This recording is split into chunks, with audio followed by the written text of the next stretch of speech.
Hello guys, आज हम complete करेंगे animal nutrition unit 5 for UPSC CSC veterinary science optional. Complete करने से पहले ये देखना जरूरी है कि क्या क्या टॉपिक हैं और इंपॉर्टेंट क्या रहेगा, साथ के साथ बताते चलेंगे। सबसे पहला टॉपिक है कंजर्वेशन ऑफ फूड। काफी इंपॉर्टेंट टॉपिक है।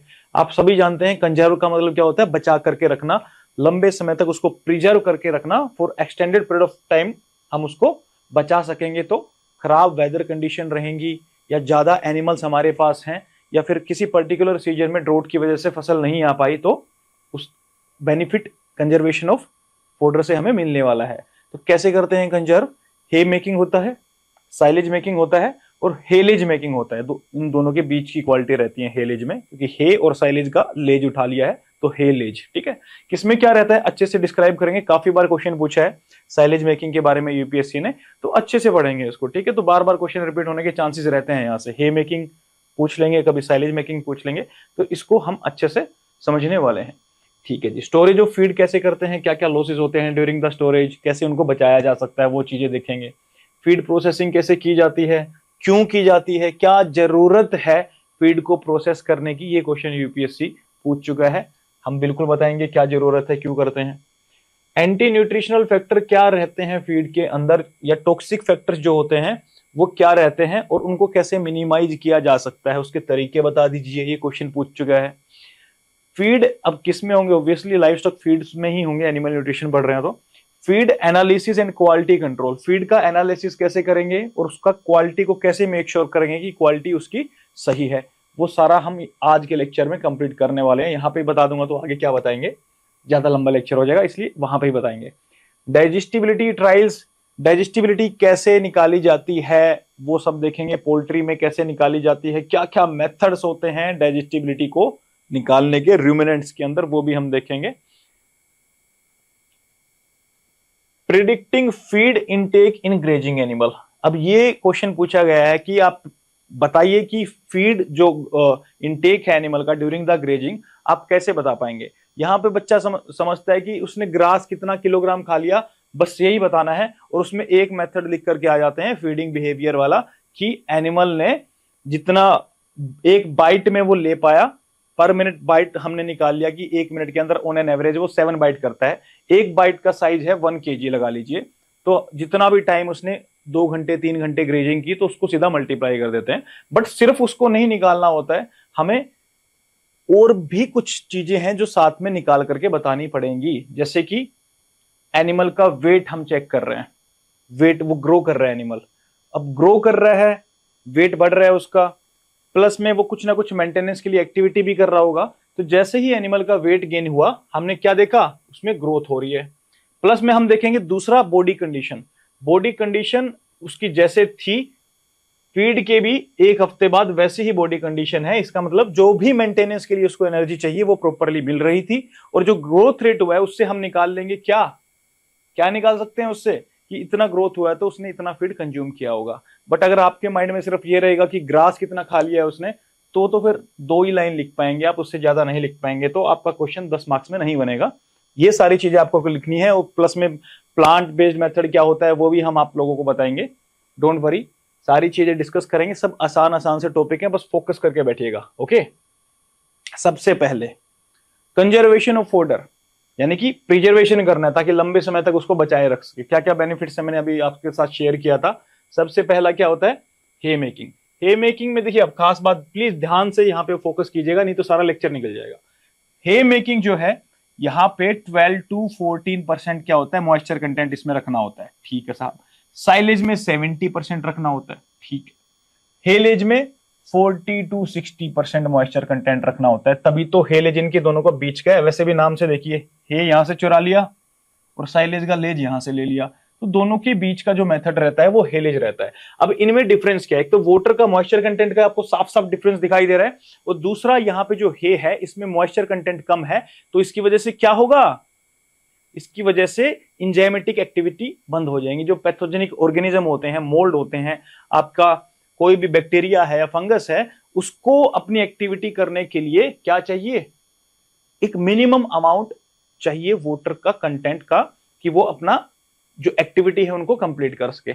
बट यहां पे इसको हम सन ड्राइंग करके, डिहाइड्रेट करके क्या करते हैं, मॉइस्चर कंटेंट कम कर देते हैं, तो यहाँ पे इसके स्पॉइलेज के चांसेस कम हो जाते हैं। मैं एक लाइन में आपको बता रहा हूं, पूरा पढ़ेंगे इसको 5 पेज में, बट जो कोर चीज है वो मैं आपको इस स्लाइड पे बता रहा हूं। तो प्लीज यहाँ पे अब फोकस आपका हटा तो समझ लीजिए, फिर 5 पेज पढ़ने पड़ेंगे और उसके बाद भी कंफ्यूजन दूर नहीं हुआ तो कुछ नहीं कर सकते, ठीक है। अब इसमें और इसमें मॉइस्चर कंटेंट का तो था ही, अब यहाँ पे क्या ऐसा एक्स्ट्रा हो रहा है, यहाँ पे फर्मेंटेशन हो रहा है। क्या हो रहा है, फर्मेंटेशन हो रहा है। अब बोलोगे सर फर्मेंटेशन तो इधर भी हो जाता है, हम उसको एरोबिक बोल देते हैं, वो एक अलग बात है। हाँ जी बिल्कुल सही बोला है, फर्मेंटेशन तो यहां पे भी होगा, बैक्टीरिया फर्मेंटेशन यहां पे भी करेंगे, बट वो क्या होगा, वो एरोबिक फर्मेंटेशन होगा। और एरोबिक फर्मेंटेशन में क्या होता है, जो कार्बोहाइड्रेट होता है उससे सिंपली कार्बन डाइऑक्साइड और H2O निकल जाता है। क्या, कार्बन डाइऑक्साइड और वाटर निकल जाएगा, तो उससे क्या ही बेनिफिट हुआ, कुछ बेनिफिट नहीं हुआ, उल्टा लॉस हो रहा है कार्बोहाइड्रेट का थोड़ा बहुत। ठीक है जी, कैसे रुकेगा वो लॉस, जैसे ही आपने ड्राई उसको कर दिया तो वो प्रोसेस रुक जाएगा, एरोबिक फर्मेंटेशन इसमें नहीं होगा, कार्बोहाइड्रेट आपका वेस्ट नहीं होगा। बट यहां पे साइलेज में जो फर्मेंटेशन होता है वो एनएरोबिक फर्मेंटेशन होता है, यानी कि ऑक्सीजन को हमें मेक श्योर करना होता है एक्सक्लूड कर दें, निकाल दें। कैसे निकालेंगे, कॉम्पैक्ट तरीके से इसको साइलोपिट में डालेंगे या प्लास्टिक बैग में, जहां पे भी हमें रखना है, इसको मेक श्योर करेंगे कि सारी ऑक्सीजन को हमने बाहर निकाल दिया। क्यों कर रहे हैं ऐसा, क्योंकि हमें फर्मेंटेशन करवाना है एनएरोबिक बैक्टीरिया से। और एनएरोबिक बैक्टीरिया में भी अगर मैं बात करूं तो जो मेजर डोमिनेंट बैक्टीरिया हमें चाहिए वो है लैक्टोबैसिलस बैक्टीरिया, जिससे क्या निकलेगा, लैक्टिक एसिड निकलेगा। अब लैक्टिक एसिड क्या है, एसिड है, मतलब ये एसिडिटी बढ़ाएगा, या मैं बोल दूं ये पीएच को क्या करेगा, कम करेगा, क्योंकि एसिडिटी बढ़ रही है तो पीएच कम होता है, राइट। और ये जो पीएच को 4 तक लेके आता है, इवन 3.8 तक लेके आता है। ये जो इतना कम पीएच हो जाता है साइलेज में, ये 3.8 टू 4.2 बढ़िया माना जाता है, ठीक है। ये जो पीएच हो जाता है, तो इस इतना पीएच लो होने के बाद, इतनी एसिडिटी होने के बाद, इसमें किसमें, साइलेज के अंदर जो दूसरे माइक्रो ऑर्गेनिजम्स होते हैं, जो पैथोजेनिक माइक्रो ऑर्गेनिजम्स होते हैं, या जो मोल्ड्स होते हैं, फंगस होते हैं, वो इस फूड, इस साइलेज को, इस फीड को स्पॉइल नहीं कर पाएंगे, क्योंकि इसकी एसिडिटी इतनी हो चुकी है। अब वो कैसे बढ़ाएंगे, ऑब्वियसली जो भी ऑर्गेनिक कंपाउंड होंगे इस फीड में, या जो सोल्यूबल कार्बोहाइड्रेट होंगे जो इजीली डाइजेस्ट हो जाते हैं, उनको ब्रेक डाउन किया जाएगा। उनको ब्रेक डाउन करने के बाद लैक्टिक एसिड प्रोड्यूस होगा। अब आपका सवाल होना चाहिए, सर ये तो कार्बोहाइड्रेट को डिस्ट्रॉय करके आप लैक्टिक एसिड बना रहे हो, तो कार्बोहाइड्रेट का तो लॉस हो रहा है। बिल्कुल सही बात है, ये तो फिर प्रोसेस खराब है। इसका मतलब देखो, कार्बोहाइड्रेट का लॉस तो हो रहा है, और मैं आपको बताता हूं कितना हो रहा है एग्जैक्टली। 5 to 8% तक जो कार्बोहाइड्रेट इस फीड के अंदर है, 5 to 8% कार्बोहाइड्रेट का लॉस होता भी है। बट आप ये मान के चलिए, ये 5 to 8% कार्बोहाइड्रेट हमने कुर्बान कर दिए लैक्टिक एसिड प्रोड्यूस करने में। अब इस लैक्टिक एसिड की वजह से इसमें कोई भी स्पॉइलेज नहीं हो पा रहा है। अगर हम ये ना करते, तो अगर स्पॉइलेज हो जाता तो 100% फीड ही खराब हो जाता। तो इट्स बेटर कि हम 5 to 8% लॉस ले लें, ताकि बाकी का जो फीड है, बाकी के जो न्यूट्रिएंट्स हैं, वो बचे रहें, ठीक है। तो होपफुली आपको एक आइडिया मिल गया होगा कि मैं क्या बोलना चाह रहा हूं। अभी आप बोलेंगे सर ये दोनों तो समझ में आ गए हैं, वो भी बता दो, हेलेज वाला क्या रहेगा।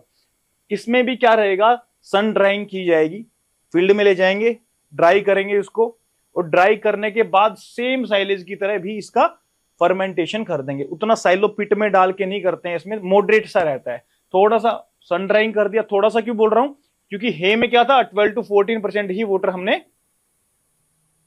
रखा था लास्ट में, जबकि इसमें 40 to 60% तक हमें मॉइस्चर कंटेंट चाहिए होता है। तो सन ड्राइंग भी कम करेंगे और फर्मेंटेशन भी माइल्ड करेंगे, इसमें उतना एसिडिक नहीं करेंगे 3.8 तक। तो 3.8 तक नहीं करेंगे तो जो इसका स्टोरेज टाइम है, इसका जो लाइफ को हम प्रिजर्व कर सकते हैं, कंपेयर टू साइलेज थोड़ा कम कर सकते हैं। क्यों, क्योंकि साइलेज में फर्मेंटेशन जो है वो काफी स्ट्रोंग होता है, और इसमें माइल्ड फर्मेंटेशन होता है। और ड्राइंग भी, सन ड्राइंग भी माइल्ड ही होती है। जो इसका मॉइस्चर हटाते हैं, हम डिहाइड्रेट करते हैं, या तो एयर डक्टिंग से करें या हॉट एयर डाल करके करें, इसके ऊपर अलग अलग मेथड होते हैं, अभी अगले स्लाइड में आ जाएंगे। तो ऐसे हम इसमें, इस केस में इतना ज्यादा नहीं करते हैं हेलेज में सन ड्राइंग, और ना ही फर्मेंटेशन इतना ज्यादा करते हैं। क्यों, क्योंकि दोनों के बीच में रखना है हेलेज को, ठीक है जी। अब सबसे पहले देखते हैं हे मेकिंग क्या होता है। अब ये मेकिंग और इसको तोड़ देना, मतलब हे है नॉर्मली, हे उससे मेक बना रहे हैं कुछ, तो उसको बोल दिया हे मेकिंग। सिंपल सी बात है, उसमें कुछ अलग वर्ड नहीं है। देखिए हे मेकिंग में क्या बोलना चाहते हैं, it is the process of cutting लगा लीजिए, ये क्रॉप था, ठीक है, इसको कट कर दिया, ठीक है, अब इसको फील्ड में डाल दिया यूं, ड्राइंग, फील्ड में ड्राई हो रहा है, ये हवा से वेंटिलेट हो रहा है, सन की वजह से, हीट की वजह से डिहाइड्रेट हो रहा है। और उसके बाद क्या करते हैं, इन ग्रासेस को गैदर करते हैं, इकट्ठा करते हैं, बेलिंग करते हैं, काफी प्रोसेस है वो अगली स्लाइड में आएंगे कैसे इकट्ठा करते हैं इनको। उसके बाद क्या करते हैं, इकट्ठा करके इनको लाइव स्टॉक को दे देते हैं खाने के लिए। ठीक है जी, बस हो गया हमारा।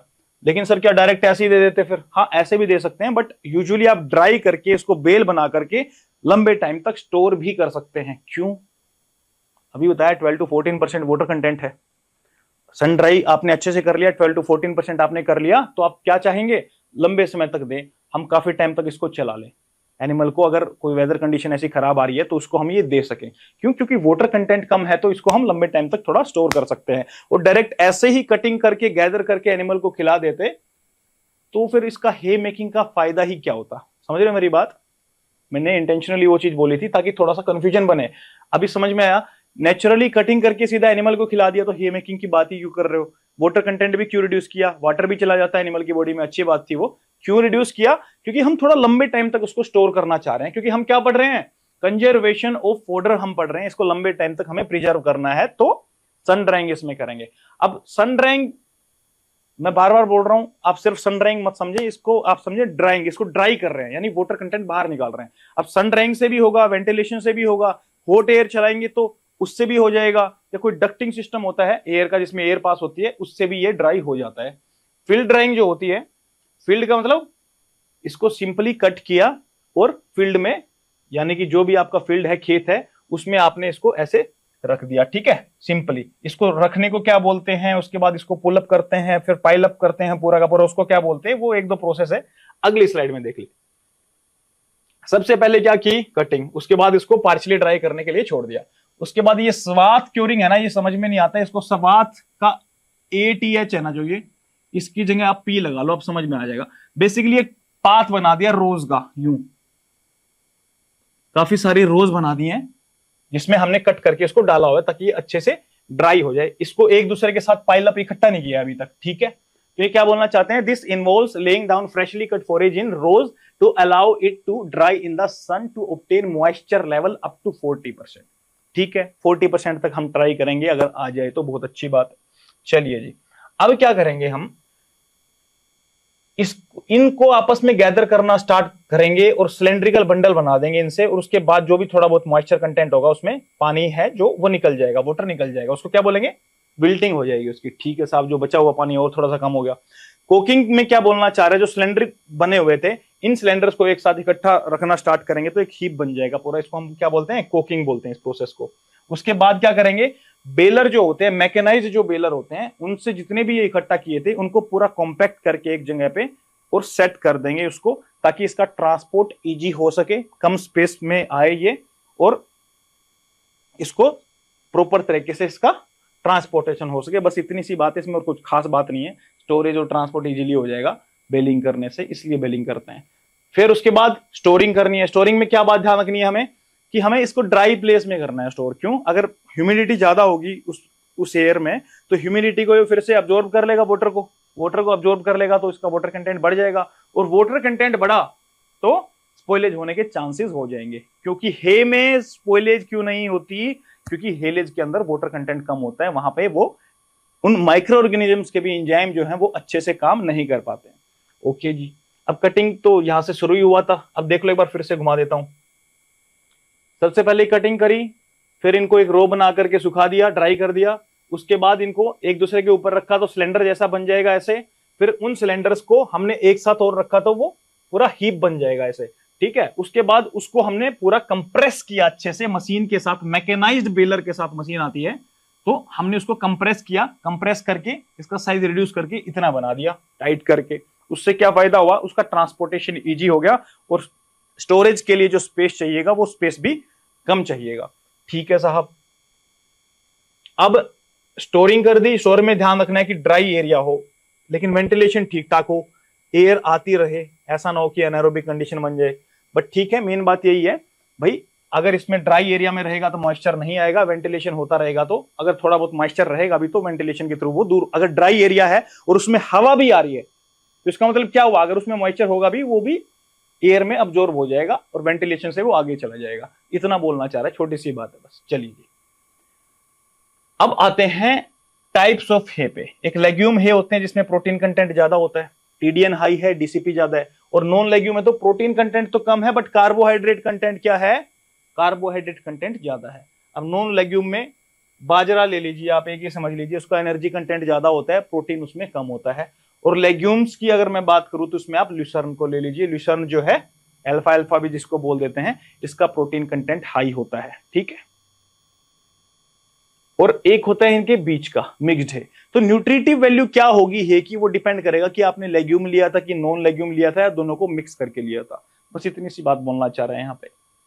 हाँ जी, अब रिक्विजिट्स या फिर रिक्विजिट्स फॉर गुड है, क्या क्या चीजें चाहिए, या प्री रिक्विजिट फॉर गुड है बोल दीजिए। अगर आपको अच्छा है बनाना है तो उसके लिए आपको क्या क्या चीजें चाहिए। सबसे पहले क्रॉप सिलेक्शन, आपको क्रॉप कौन सी चाहिए वो, और उसमें आपकी जो कटिंग करेंगे वो कौन सी स्टेज में करेंगे। आप वो 2 लगा लीजिए, फ्लावर 3 फेजेस में आते हैं इसमें एक क्रॉप में। तो ये जो टाइम जा चुका है, 2/3 फ्लावरिंग स्टेज जा चुकी है, मतलब 2/3 टाइम जा चुका है, या फ्लावरिंग में अभी 3rd वाला फेज नहीं आया है, तो यहाँ पे हम इसकी कटिंग करेंगे। स्टेम पे जो स्टेम होती है उसमें सबसे ज्यादा क्या होता है, प्रोटीन कंटेंट, एनर्जी कंटेंट, कुछ भी हो वो ज्यादा ही होगा। क्यों? क्योंकि जब फ्लावर में सीड आना स्टार्ट हो जाएगा तो सीड के अंदर एनर्जी, प्रोटीन सब कुछ उसके अंदर जाना स्टार्ट कर देगा, और उसमें जाना स्टार्ट कर देगा तो क्या स्टेम के अंदर जो एनर्जी कंटेंट है या प्रोटीन कंटेंट है वो कम मिलेगा। इसलिए फ्लावर में सीड आने से पहले ही हमें इसको कट कर लेना चाहिए। इसलिए बोलते हैं 2/3 फ्लावरिंग स्टेज होनी चाहिए।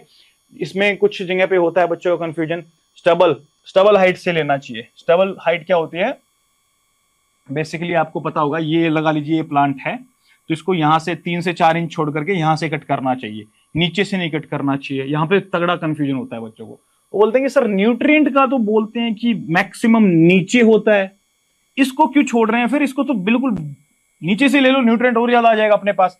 स्टबल हाइट में इसलिए बोलते हैं, ये सिर्फ एक बारी की मत सोचो, लॉन्ग टर्म की सोच रहे हैं। अगर यहां से आपने कट कर लिया और 3-4 इंचेज इसको छोड़ दिया तो ये फिर से एक बार ग्रो करेगा, ठीक है। जैसे कि ल्यूसर्न है, वो पेरेनियल है, हर साल ग्रो करता ही रहता है। इसको बिल्कुल जड़ से ही आप काट दोगे, एक स्टबल हाइट नहीं छोड़ोगे प्रॉपर, तो उससे क्या होगा, ये बेचारा दोबारा ग्रो नहीं कर पाएगा। तो बेसिकली लॉन्ग टर्म में नुकसान हुआ ना। तो स्टबल वाला पॉइंट वो होता है वो, ठीक है जी। अब हार्वेस्टिंग टाइम, प्रॉपर टाइम पे हार्वेस्ट करना है, मतलब 2/3 फ्लावरिंग स्टेज। क्रॉप सिलेक्शन, और ये दोनों मैंने एक साथ ही बता दिए। क्रॉप सिलेक्शन में आपको क्रॉप कौन सी चाहिए, लेग्यूमिनस चाहिए कि नॉन लेग्यूमिनस चाहिए, ठीक है। और इसमें आपका हार्वेस्टिंग टाइम 2/3 वो होना चाहिए उसका, वो भी डिस्कस कर चुके हैं। विजुअल कैरेक्टरिस्टिक क्या होनी चाहिए प्लांट की, बिल्कुल फ्रेश होना चाहिए भाई प्लांट, ये विजुअल कैरेक्टरिस्टिक होनी चाहिए उसकी, ठीक है। कुछ खास बात नहीं है, हल्की हल्की सी छोटी छोटी सी बात है, सब जनरल से पॉइंट है, सब जगह चलते हैं वो। फ्रेश होना चाहिए, ग्रीन होना चाहिए, ठीक है।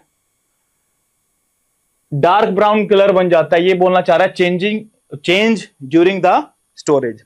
अब ध्यान से फोकस करके बैठो, आप रिकॉर्डेड लेक्चर भी देख रहे हैं, स्टिल आप अलर्ट रहें, थोड़ा सा पानी पी ले आराम से, लेकिन अलर्ट होकर के बैठे, क्योंकि इतना ज्यादा ज्ञान एकदम से डाइजेस्ट नहीं हो पाएगा अगर आप लोगों ने अच्छे से नहीं पढ़ा है पहले। तो अभी आप ध्यान से सुनेंगे तो ट्रस्ट में मैं ट्राई करूंगा पूरा प्रैक्टिकली आप लोगों को इसको समझा दूं, और आपको लगे कि हाँ जी अब तो हम हे खुद ही बना देंगे, ऐसा लगना चाहिए थोड़ा सा, ठीक है। बनानी नहीं है आपको खुद, बट जब एग्जाम आएगा तो ऑब्वियसली आपको लिखने में बड़ी हेल्प होगी उसमें। तो changes during the storage in hay making, basically बोलना चाह रहा है जब हम स्टोर करते हैं हे को तो उसमें क्या क्या चेंजेस आते हैं। इसमें हीट एक्यूमुलेशन होने लग जाती है, खास करके अगर इसका मॉइस्चर कंटेंट ज्यादा है तो हीट एक्यूमुलेट होने लग जाएगी। और उस हीट से क्या होता है, उस हीट से जो कार्बोहाइड्रेट होता है ना, वो प्रोटीन के साथ जाकर के रिएक्ट करता है, और रिएक्ट करता है तो जो प्रोटीन की डाइजेस्टिबिलिटी होती है वो उसको कम कर देता है। हालांकि बहुत ज्यादा फर्क नहीं पड़ता उस बात से, बट उससे कलर चेंज हो जाता है। बहुत ज्यादा न्यूट्रिटिव वैल्यू में फर्क नहीं पड़ेगा, बस उससे क्या होगा, कलर चेंज हो जाएगा, जिसको हम क्या बोलते हैं, जिसको हम मेलार्ड रिएक्शन भी बोलते हैं। तो इसका डार्क ब्राउन कलर हो जाता है उसकी वजह से। लॉसेस क्या क्या होते हैं इसके न्यूट्रिटिव वैल्यू में, लगा लीजिए हमने ज्यादा ही ड्राई कर दिया, सन ड्राई में कर दिया उसको, तो उससे क्या होगा, पिगमेंट का लॉस होगा। और क्या होगा, और क्या हो सकता है उससे, बहुत ही वार्म डे पे आप गए, गर्म दिन था पूरा, मॉर्निंग में नहीं गए, इतना ज्यादा ड्राई हो गया, इतना ज्यादा ड्राई हो गया कि वो ड्राई होकर के सूख करके उड़ करके वहां से चला गया। शेटरिंग ऑफ लीव्स होने लगी, क्योंकि ड्राई होने के बाद शेटरिंग अच्छे से होने लगती है, ब्रेक हो जाते हैं पार्ट उनके, ठीक है। ये छोटी सी बातें थी, कुछ आगे पढ़ेंगे तो और ज्यादा समझ में आ जाएगा। बायोकेमिकल चेंजेस की बात करें, अब देखो प्लांट आपने काट दिया है, ठीक है चलेगा, बट उसमें मॉइस्चर कंटेंट अच्छा खासा अभी भी है, आप उसको 12 to 14% नहीं लेकर के आए हैं, तो जो कार्बोहाइड्रेट रहेंगे उसमें उनका क्या होगा, कार्बन डाइऑक्साइड और वाटर में चेंज होते रहेंगे, कार्बोहाइड्रेट कंटेंट कम होता रहेगा। क्यों? क्योंकि उसमें रेस्पिरेशन प्रोसेस चल रहा है। बट अगर आपने उसमें मॉइस्चर कंटेंट कम कर दिया तो रेस्पिरेशन बंद हो जाएगा, आपका कार्बोहाइड्रेट वेस्ट नहीं होगा। बायोकेमिकल चेंजेस में दूसरा क्या है, नाइट्रोजिनस कॉन्स्टिट्यूएंट। वो क्या होता है, प्रोटीन में नाइट्रोजन होता है ना 16%। तो नाइट्रोजिनस कॉन्स्टिट्यूएंट में हम बात कर रहे हैं प्रोटीन की। जो प्रोटीन होता है उसको भी प्रोटियोलाइज्ड जो एंजाइम होते हैं, जो प्रोटीएज एंजाइम होते हैं प्लांट के अंदर, वो क्या करते हैं, प्रोटीन को डाइजेस्ट करना स्टार्ट कर देते हैं, जिससे हमें फ्री अमीनो एसिड मिलते हैं। क्या खुशी की बात है? क्या नहीं, प्रोटीन बर्बाद हो रहा है, बिना बात के प्रोटीन जो है वो बर्बाद हो रहा है। तो ये आप बोलेंगे कि सर ये प्लांट के जो एंजाइम थे, जब प्लांट जिंदा था तब तो प्रोटीन नहीं तोड़ रहे थे, क्योंकि उस टाइम पे ये वाली रिएक्शंस नहीं चल रही थी, ये वाला काम नहीं हो रहा था। उस टाइम पे मॉइस्चर कंटेंट उतना नहीं था, टेम्परेचर उतना नहीं था, एंजाइमेटिक एक्टिविटी आसपास की वो नहीं थी, उसका जो पीएच कम ज्यादा हो रहा है वो पीएच उतना नहीं था। अब जिस कंडीशन में प्लांट को काट दिया आपने और जो पीएच अंदर का चेंज हो रहा है, तो उस पीएच के अकॉर्डिंगली उस टेम्परेचर पे कुछ एंजाइम एक्टिव होते हैं, जिनका नेचर क्या होता है, प्रोटीन का लाइसिस करने का उनका नेचर होता है। ठीक है साहब, फिर से देख लो, हेडिंग मत बोला करो। बायोकेमिकल चेंजेस बढ़ रहे हैं स्टोरेज के दौरान, तो अगर मॉइस्चर कंटेंट कम नहीं हुआ तो कार्बोहाइड्रेट को किसमें ब्रेक किया जाएगा, कार्बन डाइऑक्साइड में और ऑक्सीजन में। मॉइस्चर कंटेंट कम कर दोगे, 12 to 14% कर दोगे, तो आपका कार्बोहाइड्रेट बच जाएगा। ठीक है, इसको बचाया ऐसे जा सकता है। नाइट्रोजनस कॉन्स्टिट्यूएंट में प्रोटीन का लाइसिस होना स्टार्ट हो जाता है। ठीक है, अब विटामिन में अगर ज्यादा ही सन ड्राइंग कर दी तो क्या होगा, ज्यादा सन ड्राइंग करने से कैरोटीन बर्बाद हो जाएगा, विटामिन ए जो होता है वो भी कम हो जाएगा। बट विटामिन डी जो है, क्या जो विटामिन डी जो है वो इनहांस हो जाएगा, वो बढ़ जाएगा, क्योंकि आप सबको पता है जो अर्गोस्टेरोल होता है प्लांट्स के अंदर, उस पर अगर लाइट पड़ेगी तो क्या होगा, विटामिन डी का जो है अमाउंट बढ़ने लग जाएगा। ऐसे हम इसको समझ सकते हैं कि लॉजिक के साथ। इवन ह्यूमन के अंदर क्या होता है, अगर आपको पता हो तो, जो कोलेकैल्सिफेरॉल होता है या अर्गोकैल्सिफेरॉल होता है, तो वो उसको कहां पे जाता है, सनलाइट जब पड़ती है उसके ऊपर, वो 7 डिहाइड्रोकोलेस्ट्रॉल में कन्वर्ट हो जाता है, हमने पहले लेक्चर्स में भी पढ़ा है। उसके बाद किधर जाएगा वो लीवर पे जाएगा, लीवर पे 25th पोजीशन पे हाइड्रोक्सिल ग्रुप जुड़ेगा, फिर किडनी में जाएगा, फिर फर्स्ट पोजीशन पे जुड़ेगा। हमने उसको क्या बोला था, 1 2 5। हाँ, अगर आपको ये याद है तो ठीक है, अच्छी बात है, आपने लेक्चर्स देखे हैं पहले के और आपको अच्छे से वो याद है। चलिए जी, और नहीं याद है तो कोई बात नहीं, लेक्चर पहले सीक्वेंस में देख के आना चाहिए था, डायरेक्ट यहां से स्टार्ट मत करो। न्यूट्रिएंट लॉसेस ड्यूरिंग हे मेकिंग, वही बात, हे मेकिंग के दौरान कौन कौन न्यूट्रिएंट का लॉस होता है, ओवरऑल बात कर रहे हैं। लीव की शैटरिंग हो रही है, ठीक है जी। फर्मेंटेशन से लॉस हो रहा है, बोलोगे रुको रुको सर आपने साइलेज में बोला था फर्मेंटेशन, तो ये तो हे पढ़ रहे हैं। एरोबिक फर्मेंटेशन तो हो रहा है ना, उस एरोबिक फर्मेंटेशन की वजह से ही तो कार्बोहाइड्रेट कार्बन डाइऑक्साइड और वाटर में कन्वर्ट हो रहा था, एरोबिक तो हो रहा है यहाँ पे, ठीक है। और एनोरोबिक हो भी रहा होता तो वो तो अच्छी बात थी ना, हालांकि होगा नहीं यहाँ पे, बट हो रहा होता तो वो तो अच्छी बात थी, क्योंकि उससे क्या होता, लैक्टिक एसिड बनता और प्रिजर्व हो पाता वो ज्यादा। बट यहाँ पे तो वाटर कंटेंट ही इतना कम है, तो क्या ही कर सकते हैं। वहां पे भी सीधा ऐसा नहीं होता है कि साइलेज में एकदम से लैक्टिक एसिड बनना स्टार्ट हो जाएगा, बहुत सारी आलतू फालतू की चीजें बनती हैं। हीट्रो फर्मेंटेशन होता है उसमें, आप बोलोगे अरे सर क्या क्या बात बोलते हो, हीट्रो फर्मेंटेशन, होमो फर्मेंटेशन, छोटी सी बात है, जब वहां पे पढ़ेंगे तो आपको ये एक्स्ट्रा जो नॉलेज एक वर्ड की मैं दूंगा, इससे आपको लगेगा कि वाओ, अभी तो साइलेज बिल्कुल हम कर देंगे और प्रैक्टिकली एक एक स्टेप इसको समझ में आ गया, वो बिल्कुल इजी लगेगा आपको, ठीक है। यही जो वर्ड बोला है मैंने, हीट्रो फर्मेंटेशन, होमो फर्मेंटेशन, वही थोड़ा सा अटपट है, बाकी तो सारा सिंपल है वो, ठीक है जी। Losses of vitamin due to oxidation, अभी बताया कैरोटीन के अंदर विटामिन ए है, वो क्या होगा, डिस्ट्रॉय हो जाएगा, सन ड्राइंग अगर ज्यादा कर दी तो। बट विटामिन डी तो उसमें इनहांस भी हो रहा था। बट यहाँ पे बात किसकी कर रहे हैं, लॉसेस की बात कर रहे हैं, तो सिर्फ नेगेटिव बातें करनी है। लॉस हुआ भाई, लॉसेस ड्यू टू लीचिंग।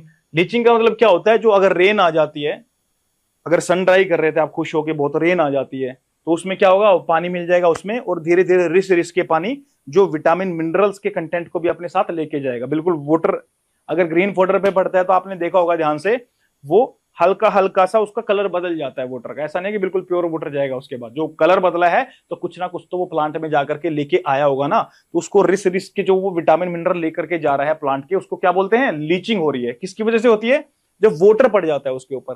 तो एक बात तो पक्की है, जब हे मेकिंग करते हैं तो ये वेदर की कंडीशन क्या है ना यार, इसके ऊपर बहुत निर्भर करता है हे। लेकिन साइलेज में ऐसा कोई चक्कर नहीं है। क्यों? क्योंकि उसको हमें ड्राई करना ही नहीं है, उसका वाटर कंटेंट हमें ज्यादा ही रखना है। एक रूम में भी रखोगे तो वहां पे भी कर सकते हैं आराम से। तो एक बहुत बड़ा एडवांटेज होता है साइलेज के पास। ये बेचारा हे को सन चाहिए होता है, क्या कर सकते हैं। हालांकि कुछ आर्टिफिशियल मेथड्स हैं, जैसे कि एक्सपेंसिव एक मेथड होता है जिसमें बहुत ज्यादा हॉट एयर, इतनी ज्यादा हॉट एयर की 500 डिग्री सेल्सियस 1000 डिग्री सेल्सियस तक भी कुछ मिनटों के लिए करते हैं, उससे उसको ड्राई किया जाता है, डक्टिंग सिस्टम से ड्राई किया जाता है। बट बेचारे जो किसान लोग हैं वो करना चाह रहे हैं, वो तो सन में ही करेंगे ना। तो हम बोलते हैं ये वेदर डिपेंडेंट होता है। कौन? इसके डिसएडवांटेज में बोलेंगे हे मेकिंग में। साइलेज में इतना ज्यादा ड्राई करना नहीं होता, तो वेदर डिपेंडेंट वाली बात नहीं है। और हेलेज में भी मॉडरेट वेदर डिपेंडेंट है। इसमें हम बोल देते हैं फ्लेक्सिबल है यार, इतना भी नहीं है, इतनी टेंशन लेने की जरूरत नहीं है। किसमें? हेलेज में। क्योंकि इसका वाटर कंटेंट 40% तक तो छोड़ना ही होता है हमें, मतलब 40% तक तो रखना ही है, 12 तक नहीं लेके जाना, वो बहुत बड़ी बात हो जाती है। अब ये क्या क्या बोलना चाह रहा है, जो टोटल लॉस एस्टिमेटेड होते हैं हे मेकिंग के अंदर, ड्राई मैटर के अंदर 20 to 30% हो जाता है, लेग्यूम्स के अंदर 10 to 15% ग्रासेस के अंदर हो जाता है ड्राई मैटर में लॉसेस। लॉस ऑफ प्रोटीन इतना इतना इतना, ये याद भी नहीं करोगे तो चलेगा। आप यूपीएससी की प्रिपरेशन कर रहे हो, कोई फैक्चुअल एग्जाम नहीं लिखना है आपको, इतना याद रखना जो मैं बता रहा हूँ। Strategies to help prevent nutrient losses, ठीक है जी। अगर टाइमली हार्वेस्ट कर लेंगे तो अच्छी बात है, नहीं तो फ्लावर के सीड में चला जाएगा सारा एनर्जी, उसके बाद आप स्टेम लेके आते रहना, उसमें कुछ बचा ही नहीं है। प्रॉपर कटिंग हाइट, अगर हाइट प्रॉपर हाइट से कट करोगे, ये थोड़ा 3-4 इंच नीचे छोड़ दोगे तो फिर से आता रहेगा ये बेचारा, इसका फायदा हो जाएगा लॉन्ग टर्म में, ठीक है। Storage in dry well ventilated area, अगर ड्राई एरिया होगा तो अच्छी बात है, और ज्यादा डिहाइड्रेशन होता रहेगा। अगर वेंटिलेटेड है तो एयर जाएगी पास में, ड्राई एयर ही जाएगी ना, अगर ड्राई एरिया है तो मॉइस्चर को लेकर के जाती रहेगी। अगर ह्यूमिड हुआ, ह्यूमिडिटी ज्यादा हुई तो वाटर अब्सॉर्ब कर लेगा, कंटेंट वाटर का बढ़ेगा हे में, तो स्पॉइलेज होनी स्टार्ट हो जाएगी। तो इसलिए ड्राई वेल वेंटिलेटेड एरिया। इसमें क्या बोलता है, जो बेल्स आपने बनाए थे लास्ट में कंप्रेस करके, मैकेनाइज्ड बेलर के साथ आपने बेल्स जो बनाए थे उनको एलिवेटेड हाइट पे रखो, ताकि नीचे से पानी ना लगे उनको, कोई फंगस या ऐसा मोल्ड वगैरह उस पर ग्रो ना करे। और ऊपर से बेल के कवर को भी रखो, कवर से भी इसको क्या कर दो, कवर से इसको कवर कर दो, ठीक है जी। आपका हे मेकिंग कंप्लीट हो गया। अब साइलेज पे आ जाओ, यही 2 बड़े टॉपिक हैं, बाकी कोई इतनी बड़ी बात नहीं है, इनमें हो जाएंगे आराम से। साइलेज की बात करें तो ये बोलते हैं कि ग्रीन सक्कुलेंट, मतलब ग्रीन सक्कुलेंट मतलब वाटर कंटेंट तो जबरदस्त भरा हुआ है इनके अंदर, 60-70% तो हम रखते ही हैं इसमें, ड्राई के बाद भी। तो देखो असल में कितना मिलेगा, ठीक है, 60 to 70% तो रखते ही हैं। Green succulent fermented material produced by controlled anaerobic fermentation of the green fodder crop retaining the high moisture content, ठीक है। मतलब जो भी है, मेन बात क्या है, एनारोबिक फर्मेंटेशन हो रही है ग्रीन फोडर की, ग्रीन फोडर क्रॉप की, and it will retain the high moisture content. This process of making silage is ensiling, ठीक है, इसको इनसाइलिंग बोल देते हैं। कोई वही बच्चों वाली बात है, कोई बड़ी बात नहीं है। एडवांटेज क्या है, अगर साइलेज हमारे पास होगा तो लंबे टर्म तक इसको मंथ्स तक हम स्टोर कर सकते हैं। अगर अगर हमें नंबर ऑफ एनिमल ज्यादा चाहिए, लाइफ स्टॉक की इंटेंसिटी बढ़ानी है अपने फार्म पे, तो हमें ये बैकअप के लिए रखना पड़ेगा। ऐसा ना हो कि ड्रोट आ जाए या कोई फ्लड आ गई है उसकी वजह से सारी क्रॉप खराब हो गई है, तो वो हमारे पास ये होना चाहिए स्टोरेज में। तो उसका फायदा साइलेज बनाने का ये फायदा होता है, पूरे साल हमें टेंशन लेने की जरूरत नहीं है। थ्रू आउट द ईयर हमारे एनिमल्स तो खाना खाएंगे, ड्रोट आए या फ्लड आए, कुछ भी आए, तो ईयर राउंड सप्लाई होगी इसकी, अगर इतने लंबे टाइम तक उसको स्टोर कर सकते हैं तो। वेदर इंडिपेंडेंस हो जाएगी, क्यों? क्योंकि सन ड्राई करने की जरूरत नहीं पड़ती, मॉइस्चर कंटेंट इतना ज्यादा होता है, इसका सीधा अपना लेके आओ बड़े से रूम में, थोड़ा बहुत ड्राई करना होता है वहां पे हो जाता है। लाइफ स्टॉक की कैपेसिटी बढ़ा सकते हैं। डिसएडवांटेज में क्या जाएगा, जो इक्विपमेंट और इंफ्रास्ट्रक्चर जो होते हैं ना वो थोड़े महंगे होते हैं, इसमें साइलो पिट वगैरह, खड्डे बनाओ, प्लास्टिक बैग, ये सब सारी चीजें। लेबर इंटेंसिव होता है, फर्मेंटेड ऑर्डर होती है, जब इसका फर्मेंटेशन होता है तो बहुत ऐसी ऑर्डर जो होती है उसकी स्मेल आती है, वो बड़ी बुरी सी लगती है, ठीक है जी। रिस्क ऑफ स्पॉइलेज भी होता है, अगर आपने प्लास्टिक बैग में डाल दिया इसको, मैंने बताया था ना साइलो पिट भी होता है, प्लास्टिक बैग भी होता है, इसमें डाल दिया और इसको कर दिया सील बिल्कुल, और कोई बच्चा आया यहाँ पे यूं यूं खेल रहा आगे, उसने पंचर कर दिया इसमें, तो जो ऑक्सीजन है वो जाना स्टार्ट हो जाएगी, और ऑक्सीजन गई तो एनारोबिक कंडीशन से एरोबिक कंडीशन बन जाएगी। एरोबिक किसको बोलते हैं, जो ऑक्सीजन चली जाए, एनारोबिक एब्सेंस ऑफ ऑक्सीजन हो जाए। तो पंचर कर दिया बच्चे ने तो ऑक्सीजन अंदर जाएगी, और अंदर जाएगी तो एनारोबिक कंडीशन खत्म, जो फर्मेंटेशन हो रहा था वो एनारोबिक नहीं होगा, वो क्या होगा, एरोबिक फर्मेंटेशन होगा, जिसमें क्या वेस्टेज ही हो रहा था, उसके बाद स्पॉइलेज होनी स्टार्ट हो जाएगी इसकी। तो ये इसका डिसएडवांटेज है। क्या टेंशन रहता है कि अगर अच्छे से आपने पैकिंग नहीं की कंपैक्ट पैकिंग नहीं की तो ऑक्सीजन उसमें पहले ही पड़ी है, और कॉम्पैक्ट कर भी दी किसी ने, पंचर कर दिया, तो उसमें भी चांसेस है कि ऑक्सीजन अंदर चली जाएगी। ये आपके साइलेज की क्या है disadvantage. Factors to consider in silage making, silage जब बनाते हैं क्या किन किन बातों का ध्यान रखें, वही जो हे में रखा था वही यहाँ पे रखना है। Crop selection, time of harvesting सही होना चाहिए, शेफिंग प्रॉपर होनी चाहिए, इसकी विल्टिंग अच्छी होनी चाहिए, जो वाटर है उसको निकाल दो अच्छे से, ये ना कि बहुत ही ज्यादा वाटर रखे। अगर बहुत ज्यादा मॉइस्चर कंटेंट होगा तो उससे क्या होता है, हीट भी बहुत ज्यादा बनने लगती है। क्या कार्बोहाइड्रेट प्रोटीन के साथ मिल जाते हैं, उनकी डाइजेस्टिबिलिटी को कम कर देते हैं। इवन अगर हीट बहुत ज्यादा है ना, बहुत ज्यादा हीट है, तो उसकी वजह से कंबशन भी हो जाता है। क्या होता है कंबशन, कंबशन में क्या होता है, लाइट, क्या मून लाइट, चांद की रोशनी दिखती है, नहीं, आग लग जाती है, उसकी लाइट की बात कर रहा हूं। कंबशन से आग भी लग सकती है। अगर बहुत ज्यादा वाटर कंटेंट हुआ और बहुत ज्यादा प्रेशर है तो उससे क्या होगा, बहुत ज्यादा हीट जनरेट होगी। वेंटिलेट करने का हमें सोर्स देखना पड़ेगा, नहीं तो आग लग सकती है। ठीक है, उसको वेंटिलेट करना जरूरी होता है। तो ये सारे फैक्टर्स हैं, क्रॉप सिलेक्शन करना, टाइमली हार्वेस्ट करना, शेफिंग करना, इसकी विल्टिंग, और इसमें कुछ एडिटिव्स भी ऐड कर सकते हैं ताकि इसके प्रोसेस को थोड़ा सा जल्दी किया जा सके। ठीक है, अब बात आती है principle of fermentation in silo. इसको ध्यान से सुन लो। एक एरोबिक फेज होता है और फिर एक होता है एनारोबिक फेज। ऐसा तो नहीं है, अब ये भी जमीन से ही काट के लेके आते हैं, हवा ऑक्सीजन तो होती है।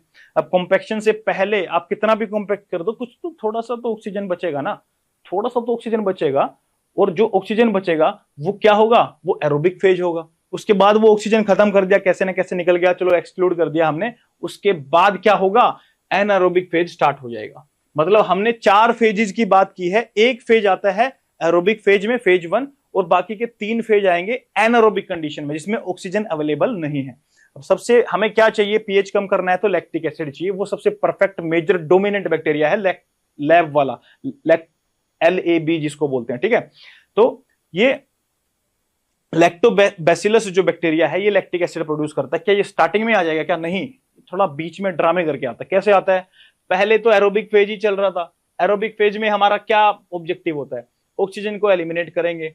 सबसे प्रोसेस क्या क्या होता है इसमें, इनिशियली जो फेज होता है, ये यहाँ पे एरोबिक बैक्टीरिया में, ये एरोबिक जो बैक्टीरिया होते हैं ये शुगर को ब्रेक डाउन करते हैं, किसमें, कार्बन डाइऑक्साइड में और वाटर में, और उससे हीट जनरेट होती है।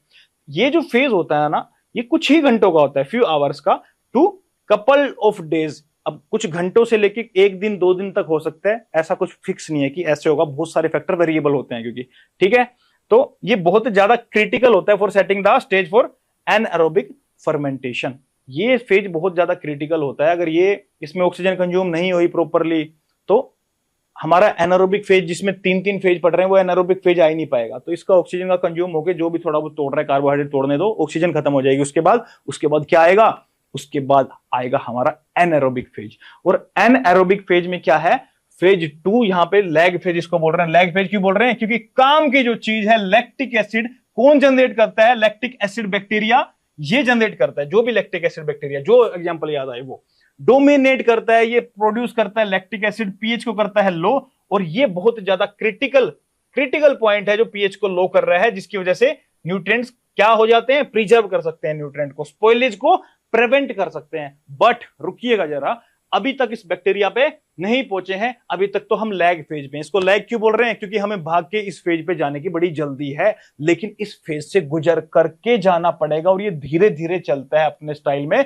इसका मतलब क्या हुआ, कैसे देखते हैं, इसका काम क्या है, ब्रेक डाउन प्लांट सेल्स। ठीक है, ऑब्जेक्टिव ये रहता है इसका। देखते हैं आगे प्रोसेसिंग कैसे होती है। प्लांट सेल है वो उनको ब्रोक किया जाता है एंजाइम्स के द्वारा, प्रोवाइडिंग न्यूट्रिएंट फॉर बैक्टीरिया। जो बैक्टीरिया होते हैं उनको न्यूट्रिएंट मिलेगा तो ही काम करेंगे वो। ठीक है, this phase last 24 to 96 hours. Important बात है, 24 to 96 आवर, 2 से 3 दिन तक ये चलता है phase. And it involves hetero fermentation by bacteria like एंटेरोबैक्टीरिया। अब ये हीट्रो फर्मेंटेशन क्या होता है, यहां पे ये जो जबरदस्त फेज है जिससे काम बन रहा है, जो साइलेज की जान है, दिल है, कोर है, वो क्या है, फेज 3। इसमें एनारोबिक वाला फेज 3 की हम बात कर रहे हैं यहां पे। इसमें लैक्टिक एसिड जनरेट होगा, पीएच कम होगी, और पीएच की वजह से स्पॉइलेज नहीं होगा, प्रिवेंट करेगा न्यूट्रिशन को, और ये सब न्यूट्रिएंट्स को प्रिवेंट करेगा, प्रिजर्व करेगा अच्छे से, सारी बातें हैं। बट ये सिर्फ लैक्टिक एसिड प्रोड्यूस कर रहा था, तो इसको हम क्या बोलेंगे, होमो फर्मेंटेशन। एक ही चीज जो प्रोड्यूस कर रहा है उसको बोलेंगे होमो फर्मेंटेशन, और जो फर्मेंटेशन से काफी सारी चीजों को प्रोड्यूस करता है उसको क्या बोलेंगे, हिट्रो फर्मेंटेशन। याद रखिएगा आज के बाद। तो यहां पे ये जो फर्मेंटेशन हो रहा है, ये एंटेरोबैक्टीरिया जो फर्मेंटेशन कर रहे हैं 424 टू 96 आवर, 2 से 3 दिन के लिए जो फर्मेंटेशन चल रहा है, कौन कर रहा है, एंटेरोबैक्टीरिया कर रहा है। इसमें क्या होता है, इसमें एसिटिक एसिड भी निकलेगा, इसमें एथेनॉल भी निकलेगा, इसमें कार्बन डाइऑक्साइड भी निकलेगी। तो इतनी सारी चीजें अगर निकलेंगी तो we call it hetero fermentation. यही डिफरेंस होता है हिट्रो फर्मेंटेशन में और होमो फर्मेंटेशन में। तो यहां पे हिट्रो फर्मेंटेशन होता है, आराम आराम से चलता है फेज, उसके बाद आता है लैक्टिक एसिड वाला फेज। अब क्या लास्ट का फेज, क्या ही बचा है, ऑब्जेक्टिव क्या है लास्ट वाले फेज में यार, ऑब्जेक्टिव सीधी सी बात बताऊं, सारा काम हो चुका है, लैक्टिक एसिड पीएच बन चुका है। अब ऑक्सीजन अंदर मत घुसने देना, अगर है तो उसको मिनिमाइज करने का कोई सॉल्यूशन निकाल लो। तो यही बोलना चाहता है बेचारा। इसमें इसका पर्पज यही होता है, पीएचवीएस सेट हो रखा है, स्पॉइलेज जो हो सकती है उसको बचा लो। प्रोसेस क्या है, इसमें ऑक्सीजन मिनिमाइज करेंगे हम। मिनिमाइज तो हो ही रखी है सर, आप बोलोगे सर ये तीनों ही एनारोबिक फेज के हैं तो मिनिमाइज तो हो ही रखी है, क्या बोल रहे हो आप। मेरा कहने का मतलब है बाहर से ऑक्सीजन मत आने देना। वो बच्चे ने पंचर कर दिया था जो उसके बाद ऑक्सीजन घुस गई थी, वो काम नहीं होना चाहिए। तो फेज 4 में सिर्फ उसी चीज का हम ध्यान रखते हैं। ठीक है, समझ में आई बात।